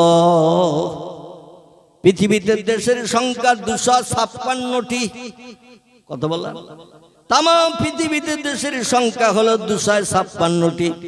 Japan, German, England, Holland, Poland, Italy, Brazil, Thailand, Singapore, Burma, Rangoon, Hindustan, Pakistan, Bangladesh, Afghanistan, Iraq, Iran, Kuwait, Jordan, Arab, পারস্য, তুরস্ক, Libya, Nigeria, Indonesia, Malaysia, Sri Lanka, Burma, Tajikistan, Kazakhstan, Balochistan, Azerbaijan, Armenia, Saudi Arab, Arab আমিরশাহী, শাম, সিরিয়া, মরক্কো, ইয়ামান, বুলগেরিয়া, মিশর, Jordan, পারস্য থেকে শুরু করে পৃথিবীতে দেশের সংখ্যা হলো 256টির মতো। এই 256 দেশে বেঁচে থাকা মানুষের সংখ্যার তথ্য দিয়েছে বিজ্ঞানীরা। ভোটার লিস্ট কালেকশন করে অ্যাকাউন্ট করে বলছেন 850 কোটির মতো মানুষ পৃথিবীতে বর্তমান হায়াতে বেঁচে আছে। যারা এই তথ্য দিয়ে আমাদের খুশি করলো, আমাদের মতো বেঁচে থাকা মানুষ পৃথিবীতে সব দেশে আছে 850 কোটি। ওদের কাছে যে একটু ঘুরিয়ে প্রশ্ন করেন মারা গেছে কত একটু বলে দিয়ে যাও, শুনে বাড়ি যাই। কত মানুষ মারা গেছে? বেঁচে থাকা তথ্যটা তো শুনলাম, মারা গেছে কত বলে যাও। ওরা দাঁড়াবে না, শ্বশুর বাড়ি যাওয়ার নাম করে সাইড হবে। শ্বশুর বাড়ি যাওয়ার নাম করে সাইড হবে, বলে চাচা ব্যস্ত আছে, শ্বশুর বাড়ি যাচ্ছি, পরে বাড়ি আসবো বুধবারের দিন, তখন দেখা করে তথ্য দেব। আচ্ছা, ও চাচার ভয় আর শ্বশুর বাড়ি থেকে বাড়ি আসবে না, ঘর জামাই রয়ে যাবে। শ্বশুর বাড়ি ঘর জামাই রয়ে যাবে, কারণ বাড়ি আসলেই তো চাচা ধরবে আবার রাস্তায়। মারা গেছে কত মানুষ বলো? আমরা যেটা বলতে পারি না সে তথ্য দিতে পারে কে? বর্তমান প্রযুক্তির জ্ঞানী বিজ্ঞানীদের যদি আরো একটা প্রশ্ন ছুড়ে দেন, তোমরা জ্ঞানের চরম শিখরে পৌঁছে গেছো, উন্নতির চরম শিখরে পৌঁছে গেছো, তাম বিশ্বকে ত্রাস ভয় তোমরা দেখিয়েছো, মরণাস্ত্র অগ্নিঅস্ত্র বানিয়েছো, অ্যাটম বোমা, হাইড্রোজেন বোমা, রাসায়নিক জৈব বোমা, এক একটা বোমা বাস্ট করলে এক একটা দেহ ধূলিসাৎ করে দিতে পারো। ইরানের সঙ্গে এখন আমেরিকার চলছে না দ্বন্দ্ব, কারা কত নামি দামি বোমা বাস্ট করতে হবে এই নিয়ে চলছে দ্বন্দ্ব। এখন বিজ্ঞানীদের যদি ডেকে জিজ্ঞাসাবাদ করা হয়, তোমরা তো বলতে পারলে না মারা গেছে কত মানুষ, তবে একটু বলো আগামী ভবিষ্যৎ জেনারেশন মায়ের উদর থেকে কত মানুষ জন্ম নেবে, সামনে কত মানুষ জন্ম নেবে একটু বলো, পারবে বলতে? যেখানে মানুষ ফেল সেখান থেকে আল্লাহর জ্ঞানের প্রথম সূত্রপাত শুরু।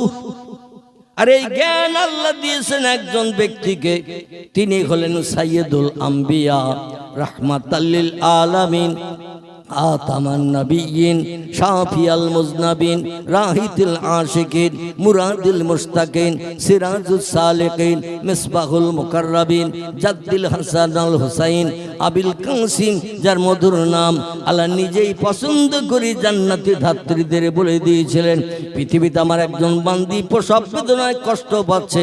মক্কার কাবা শরীফের পূর্ব দিকে আবু কুবাইস পাহাড়ের পাদদেশে খেজুরের পাতার মাঝখানে মোটা ডেটার বেড়ার ঘরের ভিতরে সন্ধ্যার পর থেকে নিয়ে ভোর পর্যন্ত পাশবাস করছে, প্রসব বেদনায় কষ্ট পাচ্ছে। তার কারণ হলো আবু লাহাবের বিবি জানতো না আমিনার পেটে বাচ্চা আছে, আবু তালেবের বিবি জানতো না, হারিসের বিবি জানতো না, মুকাবেবের বিবি জানতো না, হামজার বিবি জানতো না, আবু সুফিয়ানের বিবি জানতো না। কারণ মেয়েরা অবিবাহিত অবস্থায় পেটটা যেমন স্বাভাবিক থাকে, আমিনার পেটে বাচ্চা থাকা সত্ত্বেও পেটটা কোনোদিন মোটা হয় নাই। জোরে বলুন। কোন পাড়ার মানুষ মামিনা মাঝে মাঝে দুপুর রোদ্রে একটু রাস্তা ক্লিয়ার যখন দেখতেন, একটা মাটির কলস কাকে করে নিয়ে ওনার নিজের ওই বসত বাড়ি থেকে নিয়ে একটু চলে যেতেন সামনের দিকে। কাবা ঘরের মাঝখানে এখনো গেলে দেখতে পাবেন চতুর্দিকে মসজিদে হারাম, মসজিদে হারাম গোল করে বানানো আছে একটি মসজিদ, দুতলা বিশিষ্ট। কতলা বললাম?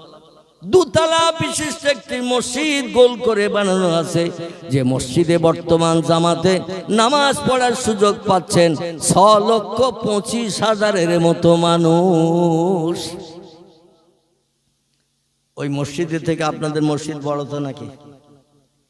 কি বড় তো নাকি? যে মসজিদে জামাতে নামাজ পড়ার সুযোগ পাচ্ছে বর্তমান 21 শতাব্দীর যুগে 6,25,000-এর মতো মানুষ। এই মসজিদের মাঝখানে একটা ফাঁকা চাতোয়াল আছে, ফাঁকা চাতোয়াল, ফাঁকা জায়গা, কিয়ামত পর্যন্ত এই ফাঁকা জায়গা ওই রকম ফাঁকাই থাকবে। কারণ ওই ফাঁকা জায়গার মাঝখানে 4 কোণা বিশিষ্ট একটি ঘর আল্লাহ পাক বানিয়েছিলেন প্রথম জিবরিল আমিনের হাত বরাবর। জোরে বলুন একটু সুবহানাল্লাহ।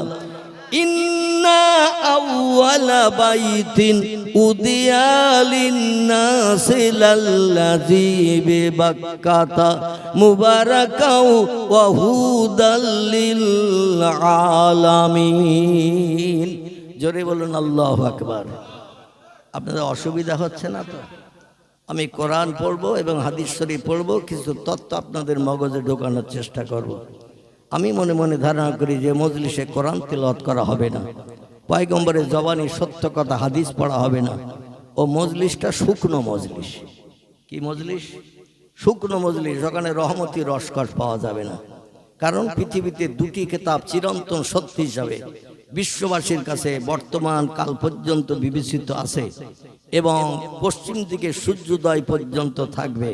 একটি কিতাবের নাম হলো আল কোরআন, আমাদের পবিত্র ধর্মগ্রন্থ।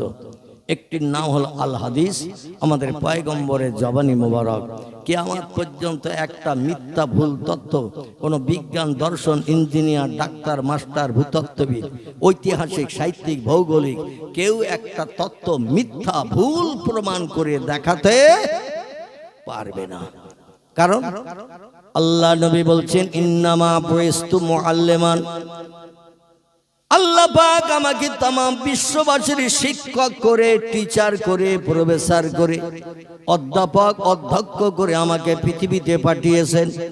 আমার মতো জ্ঞান অতীতে কারো ছিল না, বর্তমান কালেও নাই, ভবিষ্যতেও কোনো নাতি নাতকুড়ের হবে না। আমি হলাম तमाम পৃথিবীর সব জেনারেশনদের সেরা জ্ঞানী। জোরে বলুন একটু সুবহানাল্লাহ। সেই নবীদের জবানি মোবারক, যার আরবি নাম হলো আল হাদিস, ইংরেজিতে বলা হয় দ্য সায়েন্স অফ মুহাম্মদ সাল্লাল্লাহু আলাইহি সাল্লাম, বাংলায় বলা হয় নবীজির বাণী, নবীজির কথা বলা, খাওয়া দাওয়া, ওঠা বসা, চালচলন, বিশ্ব নবীর টোটাল জীবন আদর্শকে হাদিস শরীফ বলা হয়। জোরে বলুন সুবহানাল্লাহ। লিপিবদ্ধ আছে যে সমস্ত কিতাবের ভিতরে, কার নাম বুখারী শরীফ, কার নাম মুসলিম শরীফ, কার নাম তিরমিজি, কার নাম আবু দাউদ, কার নাম ইবনে মাজাহ, কার নাম নাসাই, কার নাম দারমি, কার নাম দারকুতনি, কার নাম বাইহাকি, কার নাম তিবরানি, কার নাম মুওয়াত্তা মালিক, কার নাম ইসকাতুল মাসাবি, কার নাম ইবনে হাব্বান, কার নাম আল হাকিম, কার নাম আল মুস্তাদরাক, কার নাম তারগিব, কার নাম আল হাসান। এগুলো সব সহি হাদিসের কিতাবের নাম। ভরা আছে পয়গম্বরের জবানি মোবারক, সামান্য কিছু কম বেশি 3.5 লক্ষের মতো। কতটা? 3.5 লক্ষের মতো নবীর জবানি সহি হাদিস। এই হাদিসের কিতাবগুলোর ভিতরে লিপিবদ্ধ হয়ে আছে। সেই হাদিসের কিতাবের তথ্য একটু দিলাম। নবী বলছেন ইন্নামা বুইস্তু মুআল্লিমান, আল্লাহ পাক আমাকে বিশ্ববাসীকে শিক্ষণীয় জ্ঞান দেওয়ার জন্য আমাকে শিক্ষক করে, টিচার করে, প্রফেসর করে, অধ্যাপক, অধ্যক্ষ করে পাঠিয়েছেন। আমার মতো জ্ঞান অতীতে কারো ছিল না, বর্তমানে নাই, ভবিষ্যৎ জেনারেশন হবে না। আমি হলাম तमाम পৃথিবীর মানুষের কাছে সেরা জ্ঞানী।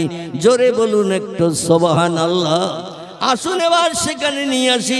নবীর জন্ম ঘরের পাশে ওই পাহাড়টি এখনো দাঁড়িয়ে আছে। ওমরা করতে গেলে দেখার সুযোগ হবে, হজ পাকে গেলে দেখার সুযোগ হবে। আমার ভাইয়ের ওই পাহাড়ের মাথায় পয়গম্বরটাই সাত আঙ্গুলিটা একটু উঁচু করে বলেছিলেন ইয়া ইহল কামার, এ আকাশের চাঁদ, আমার দেশের জনগণ আমি সত্য নবী কিনা প্রমাণ চেয়ে চন্দ্র দ্বিখণ্ড দাবি করেছেন। আমি আল্লাহ সত্য নবী যদি হই, সাক্কাল কামার আফিস সামা, আজ আকাশের উপরে রাতের বেলা দ্বিখণ্ডিত হয়ে দুই দিকে হয়ে যাও। নবীর কথা যেতে দেরি, আল্লাহ পাক চাঁদকে দুখণ্ড করে মক্কার জনগণকে দেখিয়ে চোখ দাঁড় করিয়ে দিয়েছিলেন। জোরে বলুন সুবহানাল্লাহ। নবী বললেন মা সামেতা মা তারা ইয়া জাদ্দি আখি ইয়া জাদ্দি আখি ইয়াবি, ও আমার বাবার দল, চাচার দল, ও আমার ভাইয়ের দল, মা তারা কি দেখছো তোমরা বলো? ওরা বলো মোহাম্মদ দেখছি তো ভালো, যেটা চাইলাম সেটা করে দিলে। নবী বলছেন তাহলে আমি পয়গম্বর কিনা বলো? ওরা বলো মোহাম্মদ তুমি চন্দ্র দ্বিখণ্ডন করেছো আমরা দেখতে পাচ্ছি, তাই সঙ্গে সঙ্গে ধর্ম ছেড়ে দিয়ে তোমার ধর্ম মেনে নিতে হবে, এত তাড়াতাড়ি ধর্ম ছাড়া যাবে না। নবী বললেন তাহলে চন্দ্র দ্বিখণ্ডন কেন করতে বললে?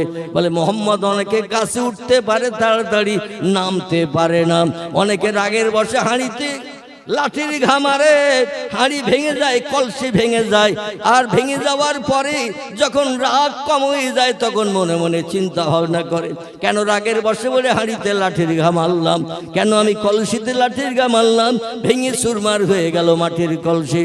পরে পস্তায় দুঃখ অনুভব করে, ও মোহাম্মদ তুমি চন্দ্র দ্বিখণ্ডন করেছো, হাঁড়ি ভেঙে দিয়েছো, কেটে দুই দিকে দুভাগ করেছো, কিন্তু তুমি কেমন মেকার, আজ আমাদের বাস্তব চোখে দেখাতে হবে, যেটা তুমি লাঠি মেরে ভেঙে দিতে পারো আবার ওটা তুমি জুড়েও দিতে পারো।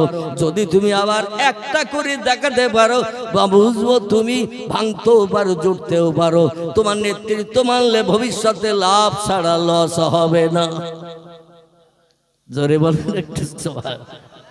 ওরা কি আর কম চেষ্টা করিয়েছে 13 বছর ধরে? ক বছর? 13 বছর ধরে চেষ্টা চালিয়েছে পয়গম্বরকে অপমান করার জন্য। আমার ভাইরা, আল্লাহ যদি কোনো বান্দার সহায় হয়ে যায়, আল্লাহ যদি কোনো বান্দার আপন হয়ে যায়, ওই বান্দার আর কারো কাছে হাত পাততে যাওয়ার দরকার আছে নাকি? পয়গম্বর হাদিস শরীফে জানাচ্ছেন, মান কানা লিল্লাহি কানাল্লাহু লাহু, যে লোকটি আল্লাহর আপন হয়ে যায়, আল্লাহ ছাড়ার কিছু চেনে না, আল্লাহ ছাড়া কিছু জানে না, আল্লাহ ছাড়া কার উপরে নির্ভর করে না, আল্লাহ তার আপন হয়ে যায়। আর আল্লাহ বলছেন ইন্নাল্লাহা আলা কুল্লি শাইইন কদির, আমি হলাম সব শক্তির ঊর্ধ্বে, কিয়ামত পর্যন্ত আমার সমতুল্য ক্ষমতা শক্তি নিয়ে কোনো ব্যক্তি দেখাতে অতীতে পারেনি, বর্তমানে পাচ্ছে না, ভবিষ্যতেও পারবে না না না। আমি হলাম সব শক্তির ঊর্ধ্বে, তাই বলে যেন ধারণা করিও না এই পৃথিবী আমি বানিয়েছি বলে আমার বয়স অনেক বৃদ্ধ বুড়ো হয়ে গেছে, চোখের পাওয়ার লেস হয়ে গেছে, তোমাদের মতো গালের দাঁত আমার পড়েছে, মহাত্মা গান্ধী মার্কা বোকড়া হয়ে গেছি, আমি এখন আর লাঠি ছাড়া চলতে পারি না, এমন ধারণা যেন করিও না। আমি অতীতে যেমন ছিলাম বর্তমানে তেমন আছি, ভবিষ্যতেও তেমন থাকবো, আমার কোনো পরিবর্তন নাই। আল্লাহু হাইয়ুন কাইয়্যুম, আমি অতীতে যেমন ছিলাম বর্তমানে তেমন আছি, ভবিষ্যতেও তেমন থাকবো, আমার কোনো পরিবর্তন নাই। তোমাদের পরিবর্তন হবে, তার কারণ তোমাদের খাওয়ার দরকার হয়, পেশাবের দরকার হয়, পায়খানার দরকার হয়, ঘুমানোর দরকার হয়, রোগ বেমারি হলে তোমাদের ইনজেকশন ট্যাবলেট খেতে হয়। আমি আল্লাহ, আমার সারা জীবন কোনোদিন রোগ হয় না, আমার কোনোদিন পেশাব লাগে না, আমার কোনোদিন পায়খানা লাগে না, জীবন আমি কোনোদিন ঘুমাই না। লা তাখুযুহু সিনাতু ওয়ালা নাউম, জোরে বলুন একটু আল্লাহু আকবার। আমার কোনোদিন ঘুম লাগে না, আর ইচ্ছা করে আমি ঘুমাই না, এই জন্য আমার কোনো পরিবর্তন নাই, আগে যেমন ছিলাম এখনো তেমন আছি, ভবিষ্যতেও তেমন থাকবো। আমার সঙ্গে কেউ পাল্লা দিতে এসো না, পাগল হয়ে মরে যাওয়া ছাড়া তোমাদের কোনো উপায় থাকবে না। জোরে বলুন একটু আমিন, জোরে বলুন একটু আমিন। আল্লাহ বলছেন তোমরা যন্ত্রপাতি মেশিন বানানোর কারণে যদি আমার উপরে উঠে থাকে এরকম ধারণা হয়, তাহলে আমার কোরআনে একটা আয়াতে গোটা 3 তত্ত্ব দিয়েছি, আর সময় দিলাম ইজা তুলিয়ে শামসে মাগরিবে হ ও গুরবে শামসে মাশরিকে হ, যতদিন পশ্চিম দিকে ভোরবেলা গাছের মাথার উপর দিয়ে ডগমগ করে সূর্যোদয় না হবে, ও গুরবে শামসে মাশরিকে হ, পূর্ব দিকে যতদিন সূর্য ডুবতে না যাবে, এই যুগ থেকে এই সময় থেকে সেই দুনিয়া ধ্বংস হওয়া পর্যন্ত, কিয়ামত হওয়া পর্যন্ত সময় দিলাম। বিজ্ঞান, দর্শন, ইঞ্জিনিয়ার, ডাক্তার, মাস্টার, ভূতত্ত্ববিদ, ঐতিহাসিক, সাহিত্যিক, ভৌগোলিক সবাই মিলে চেষ্টা করো, আমার সমান তোমরা কে হতে পারো, আমাকে একটু হাত তুলে দেখিয়ে দিও। আল্লাহ তোমার পাওয়ার যেমন আমাদেরও পাওয়ার তেমন, তোমার শক্তি যেমন আমাদেরও শক্তি তেমন, তুমি যেমন দীর্ঘজীবী আমরাও দীর্ঘজীবী। আমরা মেশিন বানিয়েছি, রাতের বেলা শুয়ে থাকি যখন ঘরে, মেশিনটা চালু করে দিয়ে শুই, আজরাইল যাতে ঘরে ঢুকতে না পারে। আচ্ছা, এরা মেশিন কোন দেশে হয়েছে? Japan, German, England, Holland, Poland, Italy, Brazil, চীন, বর্তমান প্রযুক্তি যুগের উন্নততর দেশ, এমন একটা দেশের নামকরণ ওই দেশে বিজ্ঞানীরা রিসার্চ করে গবেষণা করে মেশিন বানিয়েছে। রাতের বেলা যখন শুয়ে পাবে মাথার পাশে চালু করে দেবে, আর মেশিনের ভয়ে আজরাইল আর ঘরে ঢুকবে না, কারো প্রাণ নাশ করতে পারবে না। আচ্ছা, এরা মেশিন যদি বিজ্ঞানীরা বানায় আর দাম যদি 7 লাখ কি 10 লাখ টাকা করে, মানুষ জায়গা জমি সব বিক্রি করে মেশিন কিনবে না? কারণ মরণের হাত থেকে পৃথিবীর সব সৃষ্টি বেঁচে থাকতে চায়। আমার ভাইরা, পৃথিবীর বিজ্ঞানীরা যদি এমন মেশিনও বানায় কিংবা এমন ঔষধ যদি বানায়, এই ঔষধটা 3 পান খেয়ে নেবে, সকালে দুপুরে সন্ধ্যায় 3 বার যদি কোনোদিন খেয়ে নিতে পারো, তাহলে 350 বছর তোমার আর মরণ হবে না, মরণের চিন্তা করতে হবে না। ওষুধ তোমার 350 বছর বাঁচিয়ে রাখবে। এরকম ওষুধ যদি কোনো দেশ বানায়, মানুষ হিড়িক পড়বে কিনা ওই ওষুধ কেনার জন্য। আল্লাহ বলছেন কুল্লু নাফসিন যায়িকাতুল মাউত, প্রত্যেকটি প্রাণীর মরণের আশ্বাস চাকানো হবে। মরণের হাত থেকে কেউ নিষ্কৃতি পেতে পারেনি এবং পারবে না। এই জন্য মরণের কাছে তোমাদের মাথা নত করতে হবে। মরণ থেকে তোমরা কেউ নিষ্কৃতি পাবে না, জয়ী হতে পারবে না। ও দুনিয়ার মানুষ, এই জন্য আমার কোরআনকে মিথ্যা বানিয়ে ওষুধও কেউ বানাতে পারবে না। কোনো যন্ত্র মেশিনও কিয়ামত পর্যন্ত বানাতে পারবে না। যেই যন্ত্র মেশিন চালু করে দিলে সলিমউদ্দিন চাচার আর মরণ হবে না। এটা হলো চিরন্তন সত্য কোরআন। যালিকাল কিতাবু লা রাইবা ফি, আমার কোরআনের ভিতরে যত বিষয়ে তত্ত্ব পরিবেশন করেছি, যত কথা লিপিবদ্ধ করে দিয়েছে, লা রাইবা ফি, কোরআনের একটা তত্ত্বের ভিতরে শস্য দানা পরিমাণ শস্য বা ছন্দ নাই, মিথ্যা নাই, ভুল নাই, কোনো বাজে কথা লেখা নাই। ইট ইজ ট্রু ফ্যাক্ট, কোরআনের সব কথাগুলো সত্য। জোরে বলুন একটু সুবহানাল্লাহ। পয়গম্বরকে বললেন মক্কাবাসীরা, মুহাম্মদ রাগের বশে পড়ে অনেকে লাঠি মেরে হাঁড়ি ভাঙতে পারে, পরবর্তীতে মনে মনে দুঃখ পায়, কষ্ট পায়, কেন আমি হাঁড়িটা ভেঙে ফেললাম, কলসিটা ভেঙে ফেললাম, ক্ষতি করে ফেললাম, একটু ধৈর্য ধারণ করলে ভালো হতো। ও মুহাম্মদ, এখন এই ভাঙা হাঁড়ি ভাঙা চাঁদ তুমি জোড়া দিয়ে দিতে পারবে, তাহলে বুঝবো তুমি ভাঙতেও পারো, গড়তেও পারো। তোমার নেতৃত্ব মানা ছাড়ার কোনো উপায় থাকবে না। নবী আবার ডেকে বলেন, আকাশের চাঁদ তুমি পূর্বে যেমন ছিলে তেমন হয়ে যাও। 2,32,000 মাইল দূরে নবীর কণ্ঠের আওয়াজ যাওয়ার আগে চাঁদকে আল্লাহ পাক আবার চম্বকের কানেকশনের মতো লোহার পাশে চম্বক ধরলে চম্বকি লোহাটা যেমন ক্যাট করে টেনে নেয়, দুটি চাঁদ ওই রকম এক জায়গায় জোড়া লেগে গেল। জোরে বলুন একটু সুবহানাল্লাহ, নারে তাকবীর। নবী বললেন, মা তারা ইয়া জাদ্দি আম্মি আখি, ও ভাইরা কি দেখলে? বলে, দেখলাম তো মুহাম্মদ।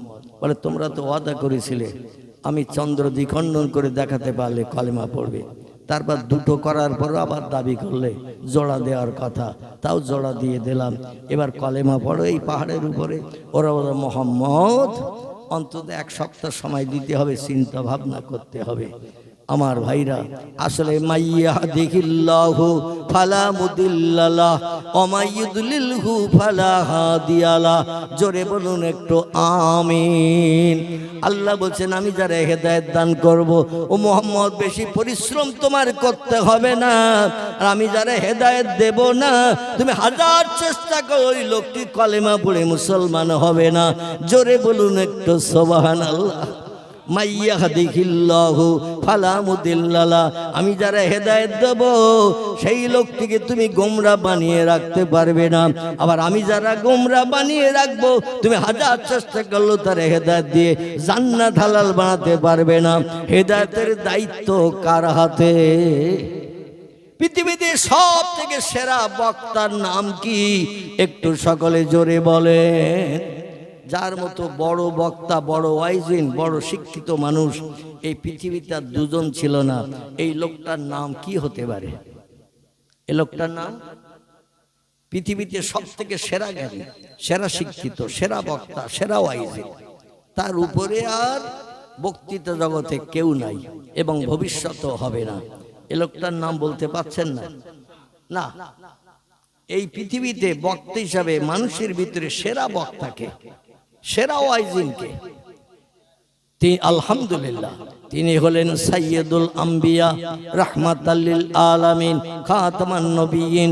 13 বছর ধরে কলেমার দাওয়াত দিয়েছেন আবুল হাবের কাছে, আবু তালেবের কাছে, উঠতে বসতে ঘুরতে ফিরতে। আমার পূর্ববর্তী বক্তা মোহাব্বতের মানুষ স্নেহভাজন মাওলানা রুহুল কুদ্দুস সাহেব, উনি বলছেন পয়গম্বরের বাল্যকালে জীবনাদর্শের কথা, বিয়ের সময়কাল পর্যন্ত কিছু কিছু তত্ত্ব পরিবেশন করেছেন। আপনারাও শুনছিলেন, আমিও শুনছিলাম।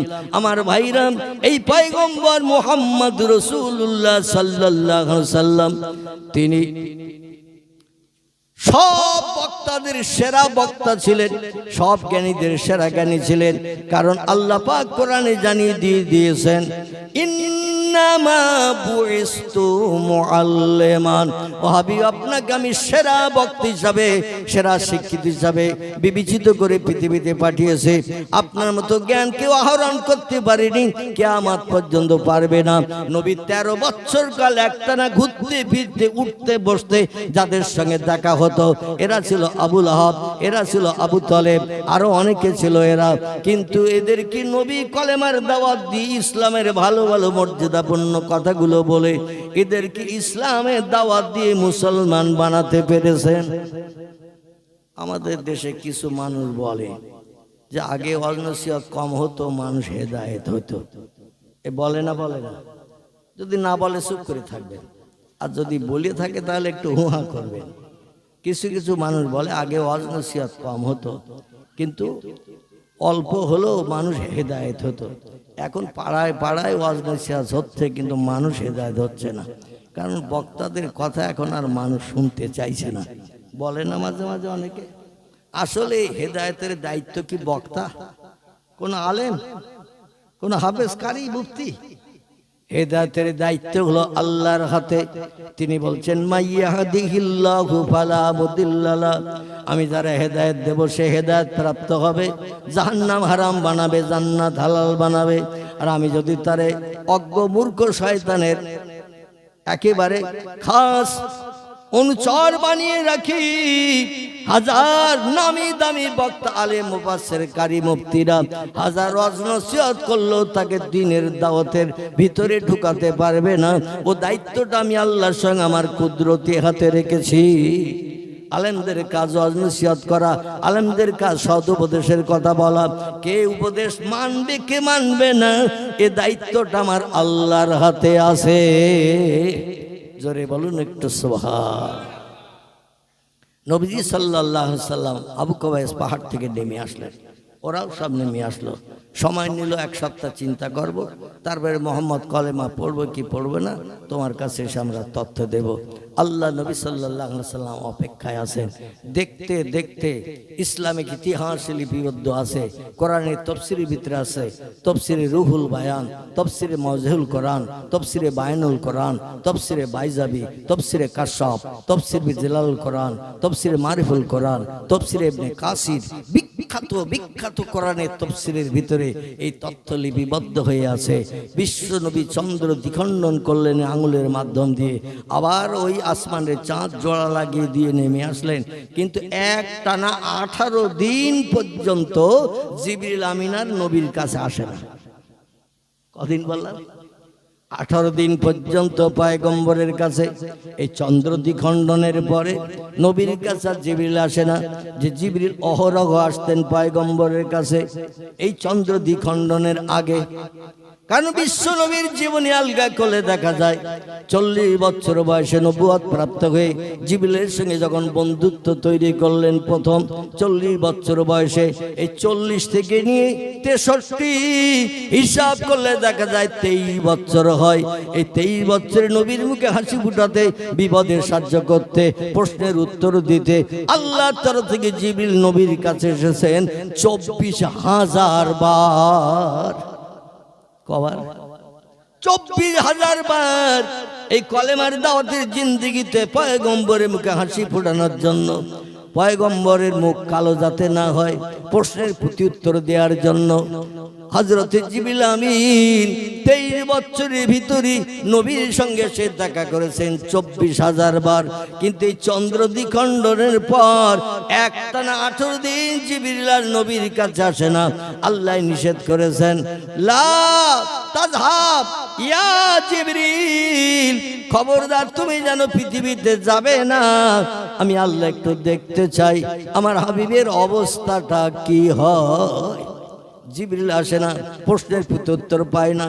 কারণ নবী যখন প্রশ্নের সম্মুখীন হতেন আল্লাহ ডেকে বলে দিলেন, মা ইয়ান্তিকু আনিল হাওয়া ইন হুয়া ইল্লা ওয়াহু ইউহা।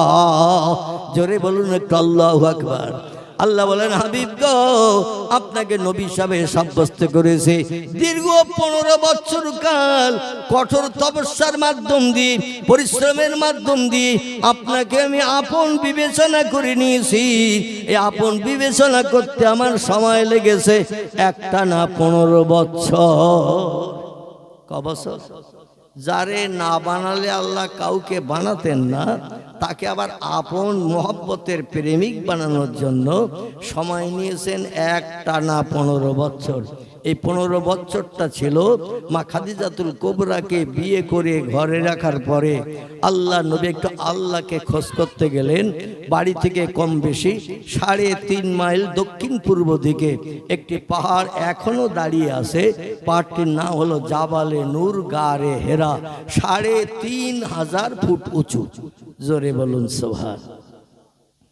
ব্যবসা করতে খাদিজার ঘরে যাওয়ার পরে খুব সংক্ষেপ করে তত্ত্বটা দিচ্ছি মগজে ঢোকার জন্য। বিশ্ব নবীর চাচা 8.5 বছর বয়স থেকে নবী যার ঘরে লালিত পালিত হলেন, দাদার ইন্তেকালের পরে এই আবু তালেব পয়গম্বর মুহাম্মদ খাদিজার একটা গোলাম চাকরের প্রয়োজন দরকার, খাদিজার একটা ব্যবসার দায়িত্বভার পরিচালনার একটা লোকের দরকার। একটা ভালো ছেলে, সৎ ছেলে খোঁজ করছে। মক্কার অধিকাংশ ব্যক্তিরা তোমার নাম খাদিজার কাছে করেছে, কারণ মক্কা নগরীতে ওই যুগে ওই সমাজ মেয়েদের ভিতরে শুধু নয়, পুরুষদের ভিতরেও খাদিজার মতো অর্থ সম্পদ আল্লাহর কাউকে দেন নাই। জোরে বলুন একটু সুবহানাল্লাহ। ব্যবসা করতে লোকজন পাঠায়, ওরা ব্যবসা করে টাকা পয়সাগুলো গোছ করে নিয়ে খাদিজার কাছে এসে যখন দেয়, খাদিজা পুটলি খুলে দেখে লাভ 3 ডবল 4 ডবল বেশি। আল্লাহ বলেন, খাদিজা রে, তোমার ব্যবসায় লাভ এই জন্য দিচ্ছি, আগামীতে আমার পয়গম্বরের আপনজন তুমি হবে। আমার পয়গম্বরের 3 গরিব দুঃখী বাপ হারা মা হারা, 3 জায়গা নাই, জমি নাই, ঘর বাড়ি নাই, খেজুরের পাতার মাঝখানে ডিটা দিয়ে বানানো বিশ্ব নবী মুহাম্মদ রাসূলুল্লাহর মায়ের ঘর। এই জন্য খাদিজা, তোমার অর্থগুলো আমার পয়গম্বরকে দিনের দাওয়াতে কাজে লাগবে, কলেমার দাওয়াতে প্রচার করতে কাজে লাগবে। পয়সাগুলো এখন জোগাড় করো, আমার পয়গম্বর যখন আমার প্রেমিক বান্দা সাব্যস্ত হবে, মক্কায় কলেমার দাওয়াত দেবে, দুঃখীর দুঃখ মোচন করবে, অভাবীর অভাব দূর করবে, ক্ষুধার্তের ক্ষুধা নিবৃত্তি করবে, ক্রন্দনরত ব্যক্তির চোখের পানি মোচন করবে। বিশ্বনবীর আদর্শগুলো দেখে দলে দলে মানুষ কলেমা পড়ে আমার নবীর ছায়াতলে আশ্রয় গ্রহণ করবে। পয়সা এখন জোগাড় করো, একদিন আমার নবীর প্রয়োজনে কাজে লাগবে। আমার ভাইরা, বিশ্ব নবীর আদর্শ চরিত্র আখলাক ব্যবহার দেখে মা খাদিজাতুল কুবরা 20-22 বছর বয়স থেকে নিয়ে 40 বছর বয়স পর্যন্ত 16, 18 কিংবা 20 বছর এই অবিবাহিত, এই বাচ্চারাই এই এই মানে শয়তান এদের দিয়ে অ্যাকশন করাচ্ছে। আল্লাহ জি ওয়াসবেসো ফি সুদুরিন নাস, শয়তান জেনের ভেতরেও থাকে, মানুষের ভেতরে। আপনারা শুনছেন, শয়তান পছন্দ করতেছেন, এদের দিয়ে অ্যাকশন চালাচ্ছে। ওরা তো শুনবে না, আপনাদের শুনতে দেবে না, বক্তার বক্তৃতা করে। এখন ওদের কেউ টানেনি, ওদের এখনো কেউ টানেনি, ধরেনি। এই ঘুম লাগেনি তোর? এই ঘুম লাগেনি তোদের দুজনের? টপ করে যে খেয়ে শুয়ে পড়, টপ করে শুয়ে পড়। একটু মহব্বতে কলেমার জিকির, লা ইলাহা ইল্লাল্লাহ, লা ইলাহা লা ইলাহা ইল্লাল্লাহু মুহাম্মাদুর রাসূলুল্লাহ। নবীও বকর গারে সুরে, নবীও বকর গারে সুরে, সেই নামের ওই জিকির করে। তাই না দেখে মাকড় সাথী জাল বুনিয়া যায়, কবুতর এসে পাশে বসে স্মরণ করে। তাই বলো লা ইলাহা ইল্লাল্লাহ, লা ইলাহা ইল্লাল্লাহ, লা ইলাহা ইল্লাল্লাহ মুহাম্মাদুর রাসূলুল্লাহ। বিজ্ঞানীরা তথ্য দিয়েছে এই পৃথিবীর জমিন থেকে সূর্যের দূরত্ব হলো 9,30,00,000 মাইল দূর। এত দূরে সূর্য অবস্থান করছে পৃথিবীর জমিন থেকে। এই সূর্য যখন দুপুরবেলা রৌদ্র দেয়, আল্লাহ নবী 7 জন ব্যবসায়ীকে নিয়ে সিরিয়ার দেশে ব্যবসা করতে যাচ্ছেন খাদিজার মাল মাত্তা নিয়ে। দুপুর রৌদ্রে ব্যবসায়ীরা সব আবার এই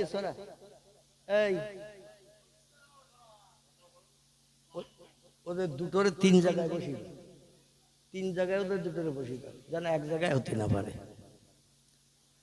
আমার ভাইরা, 7 জন ব্যবসায়ীর সঙ্গে মুহাম্মদ রাসূলুল্লাহ, আল্লাহ তাকে অলৌকিক তাজ্জব আশ্চর্যান্বিত ঘটনা ঘটানোর জন্য মুজিজা দান করেছিলেন 4,500-এর মতো। কতটা বললাম? 4,500-এর মতো মুজিজা আল্লাহ আমাদের পয়গম্বরকে দান করেছিলেন। মুজিজা শব্দটি হলো আরবি ভাষা, এর বাংলা অর্থ হলো অলৌকিক তাজ্জব আশ্চর্যান্বিত ঘটনা। আর নবীকে দিয়ে মক্কাবাসী পার্শ্ববর্তী এলাকার মানুষকে থ বানিয়ে দিয়ে দিতেন। এই মুজিজার একটি মুজিজা, রাস্তায় যখন উটগুলো মাল নিয়ে দলে দলে যাচ্ছে সিরিয়ার দেশে ব্যবসা করতে, সূর্যের প্রচন্ড রৌদ্রতাপ, প্রত্যেকটি ব্যবসায়ী উটের পিঠে তাদের মাথায় রৌদ্রতাপ লাগছে। দুপুরবেলা মরুভূমি ফাঁকা রাস্তা, কিন্তু দেখা গেল পয়গম্বর মুহাম্মদ রাসূলুল্লাহর দলের 8টি উটের ভিতরে তার একটি উট, ওই উটের পিঠে আল্লাহ মাথার উপরে মেঘ জমিয়ে দিয়ে নবীর উটের পিঠের ছায়া দিতে দিতে হালকা হালকা এগিয়ে নিয়ে যাচ্ছে। জোরে বলুন একটু সুবহানাল্লাহ।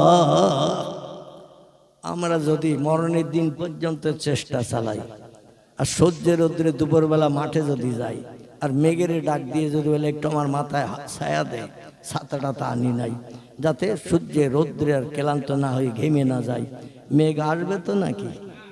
আসবে না? আরে নবী বলছেন মান কানা লিল্লাহ, যে লোকটি আল্লাহর আপন হয়ে যায়, কানাল্লাহু লাহু, আল্লাহ তার আপন হয়ে যায়। আর আল্লাহ যখন কোনো বান্দা বান্দির আপন হয়ে যায়, অকুল্লা সাইয়্যিনিয়ান ফাউন্নাস, পৃথিবীর সব সৃষ্টিও আল্লাহর দেখা দেখি ওই বান্দার আপন বনে যায়। একটু জোরে হবে না সুবহানাল্লাহ? আল্লাহ যখন কোনো বান্দা বান্দির আপন হয়, পৃথিবীর সব সৃষ্টি এই দৃশ্য দেখে তারা ওই বান্দার আপন হয়। এখন আল্লাহর আমরা কেমন আপন? যদি একদিন রাতের বেলা পরীক্ষা করি, গোয়াল ঘরের পাশে মশারি না টানিয়ে খেজুরের পাতা স্যাটাই পেতে যদি স্বামী স্ত্রী শুয়ে পড়ি আর মশাদের ডেকে বলি বাড়িতে 11 জন আত্মীয় এসেছে, বালিশ বিছানা মশারি যা ছিল সব তাদের দিয়েছি, আমরা এখন আর বালিশ টালিশও পর্যন্ত পাই নাই, ফাঁকা জায়গা একটু ছিল গোয়াল ঘরের পাশে, এখানে খেজুরের পাতা স্যাটাই পেতে শুচ্ছি রাত 12:30-1টার দিকে। এ মশার দল, কেউ যেন কানের পাশে দমদম এয়ারপোর্টের এরোপ্লেন হেলিকপ্টারের মতো আওয়াজ দিবি না, আর আমাদের দেহে কোনো জায়গায় বসবি না, হেতুরে ডাক্তারের মতো ইনজেকশন দিবি না। কটা মশা শুনবে? শুনবে না? আরে আল্লাহ পাক রব্বুল আলামিন এই পৃথিবীতে দুটি দলের নমুনা তার পাক কালাম কোরআন মজিদের ভিতরে দেখিয়ে দিয়েছেন। একটি দলের নাম হলো নবী আম্বিয়ার দল, একটি দলের নাম হলো অলি আউলিয়ার দল। এই দুটি দলের মানুষ আল্লাহর অতি আপন হয়েছেন, আর আল্লাহ তাদের আপন হয়েছেন। তাদের জীবনে আলগা করলে দেখা যায় হিংস্র জন্তু বাঘ থেকে শুরু করে আজ যত সৃষ্টি ক্ষুদ্র মশা, এমনকি সারপকা উকুন পর্যন্ত আল্লাহ প্রেমিক বান্দা বান্দীদের সঙ্গে কোনো দুর্ব্যবহার করেনি। জোরে বলুন একটু সুবহানাল্লাহ, নারায়ে তাকবীর। একটা বাস্তব তত্ত্ব দিক বুঝতে সুবিধা হবে। শুধু নবীর দল নয় আমার ভাইরা, আল্লাহ পাক আরেকটি দলের নাম করেছেন। এই দলটির নাম হলো অলির দল। আলা ইন্না আউলিয়া আল্লাহি লা খাউফুন আলাইহিম ওয়ালা হুম ইয়াহজানুন। ও পৃথিবীর মানুষেরা শোনো, হাফেজ সাহেব শোনো, কারি শোনো, আলেম শোনো, মুফতি শোনো, মসজিদের ইমাম শোনো, মুয়াজ্জিন শোনো, মুক্তাদি শোনো, চাষি শোনো, তাঁতি শোনো, এমন করে কামার শোনো, কুমোর শোনো। এইভাবে যত দলের মানুষ, মাস্টার, ডাক্তার, বিজ্ঞান, দর্শন, ইঞ্জিনিয়ার, যত দলের মানুষ পৃথিবীতে তোমরা বাস করছো, তোমরা কেউ আমার আপন নও। এই পৃথিবীতে আমার আপন হলো দুটি দল। একটি দলের নাম হলো নবীর দল। আনামাল্লাহু মিনান নাবিয়্যিন, আমার তরফ থেকে তোহবা পেয়েছে তারা, গিফট পেয়েছে তারা, অনুদান পেয়েছে তারা, পুরস্কার পেয়েছে তারা, জীবনের সুখ শান্তি মিটিয়ে নিতে পেরেছে তারা, যারা হলো নবী আম্বিয়ার দল। দুই নম্বর দলের নাম হলো আলা ইন্না আউলিয়া আল্লাহ, যারা আমার সঙ্গে দোস্তি করেছে, আমার সঙ্গে বন্ধুত্ব করেছে, আমারে আপন ভেবেছে, আমার জীবনের সব সমস্যার সমাধান পাওয়ার জন্য আমার কাছে ন্যস্ত হয়েছেন। আমি আল্লাহ তাদের সম্পর্কে বলছি, লা খাউফুন আলাইহিম, তাদের বিপদে মুসিবতে কোনো ভয় নাই, ওয়ালা হুম ইয়াহজানুন, রাতের আধারে ঘুম কামাই করে চিন্তা করার দরকার নাই। তারা আমার, আমি আল্লাহ তাদের। আমাদের ফুরফুরার পীর আবু বকর সিদ্দিক আল কুরাইশি, ইনি আল্লাহর ওলি ছিলেন না আমাদের মতো টোকো মৌলবী ছিলেন? কথা বলে না। আল্লাহর ওলি ছিলেন না আমাদের মতো টোকো মোল্লা মৌলবী ছিলেন?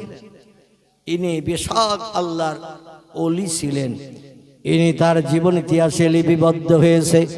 একদিন নয়, দুদিন নয়, 3 দিন নয়, পয়গম্বরের জীবন আদর্শকে বাস্তব জীবনে রূপ দান করে আল্লাহর আপন বানার জন্য, আল্লাহ যারে না বানালে কিছুই বানাতেন না, সেই নবী পাক আল্লাহকে আপন বানানোর জন্য ঘর ছেড়েছেন, বিবি ছেড়েছেন, আপনজন আত্মীয় স্বজন পাড়া প্রতিবেশী ছেড়েছেন। ছেড়ে দিয়ে একদিন, দুদিন, 3 দিন নয়, ইতিহাস আলগা করলে, সিরাতুন নবী আলগা করলে আপনি দেখতে পাবেন একটানা 15 বছর কাল 3500 ফুট পাহাড়ের মাথায় একটা গুহার ভিতরে ঢুকেছে। আল্লাহ আল্লাহ সুবহানাল্লাহ আলহামদুলিল্লাহ লা ইলাহা ইল্লাল্লাহ, এইভাবে মাবুদের নামের জপ জিকির রাত দিন 24 ঘন্টা করতে শুরু করেছেন একটানা 15 বছর কাল। ক বছর? আচ্ছা, আল্লাহর নবীকে যদি আল্লাহকে আপন বানাতে ঝোপঝাড় জঙ্গল কিংবা পাহাড়ি নির্জন এলাকা, যেখানে ঘরবাড়ি লোকজন কিছু নাই, সেখানে যদি কাল কাটাতে হয় আল্লাহকে আপন বানানোর জন্য 15 বছর, তাহলে আমাদের একটু কম সময় লাগবে তো নাকি? কথা বলে না। আল্লাহকে আপন বানাতে আমাদের একটু সময় কম লাগবে তো নাকি? না বেশি লাগবে? বেশি লাগবে। কিন্তু দুর্ভাগ্য, ওলিদের জীবনী শুনি, নবীদের জীবনী শুনি, কিন্তু আল্লাহকে আপন বানিয়েছেন যে পরিশ্রম করে, কষ্ট করে, রাত জেগে ঘুম হারাম করে, বিবি বাচ্চার মায়া ছেড়ে, যে লম্বা টাইম সময় দিয়ে আল্লাহরে আপন বানিয়েছেন। আমরা 15 বছরের জায়গায় 15 মাস কে আল্লাহকে আপন বানানোর জন্য সময় দিতে পেরেছি।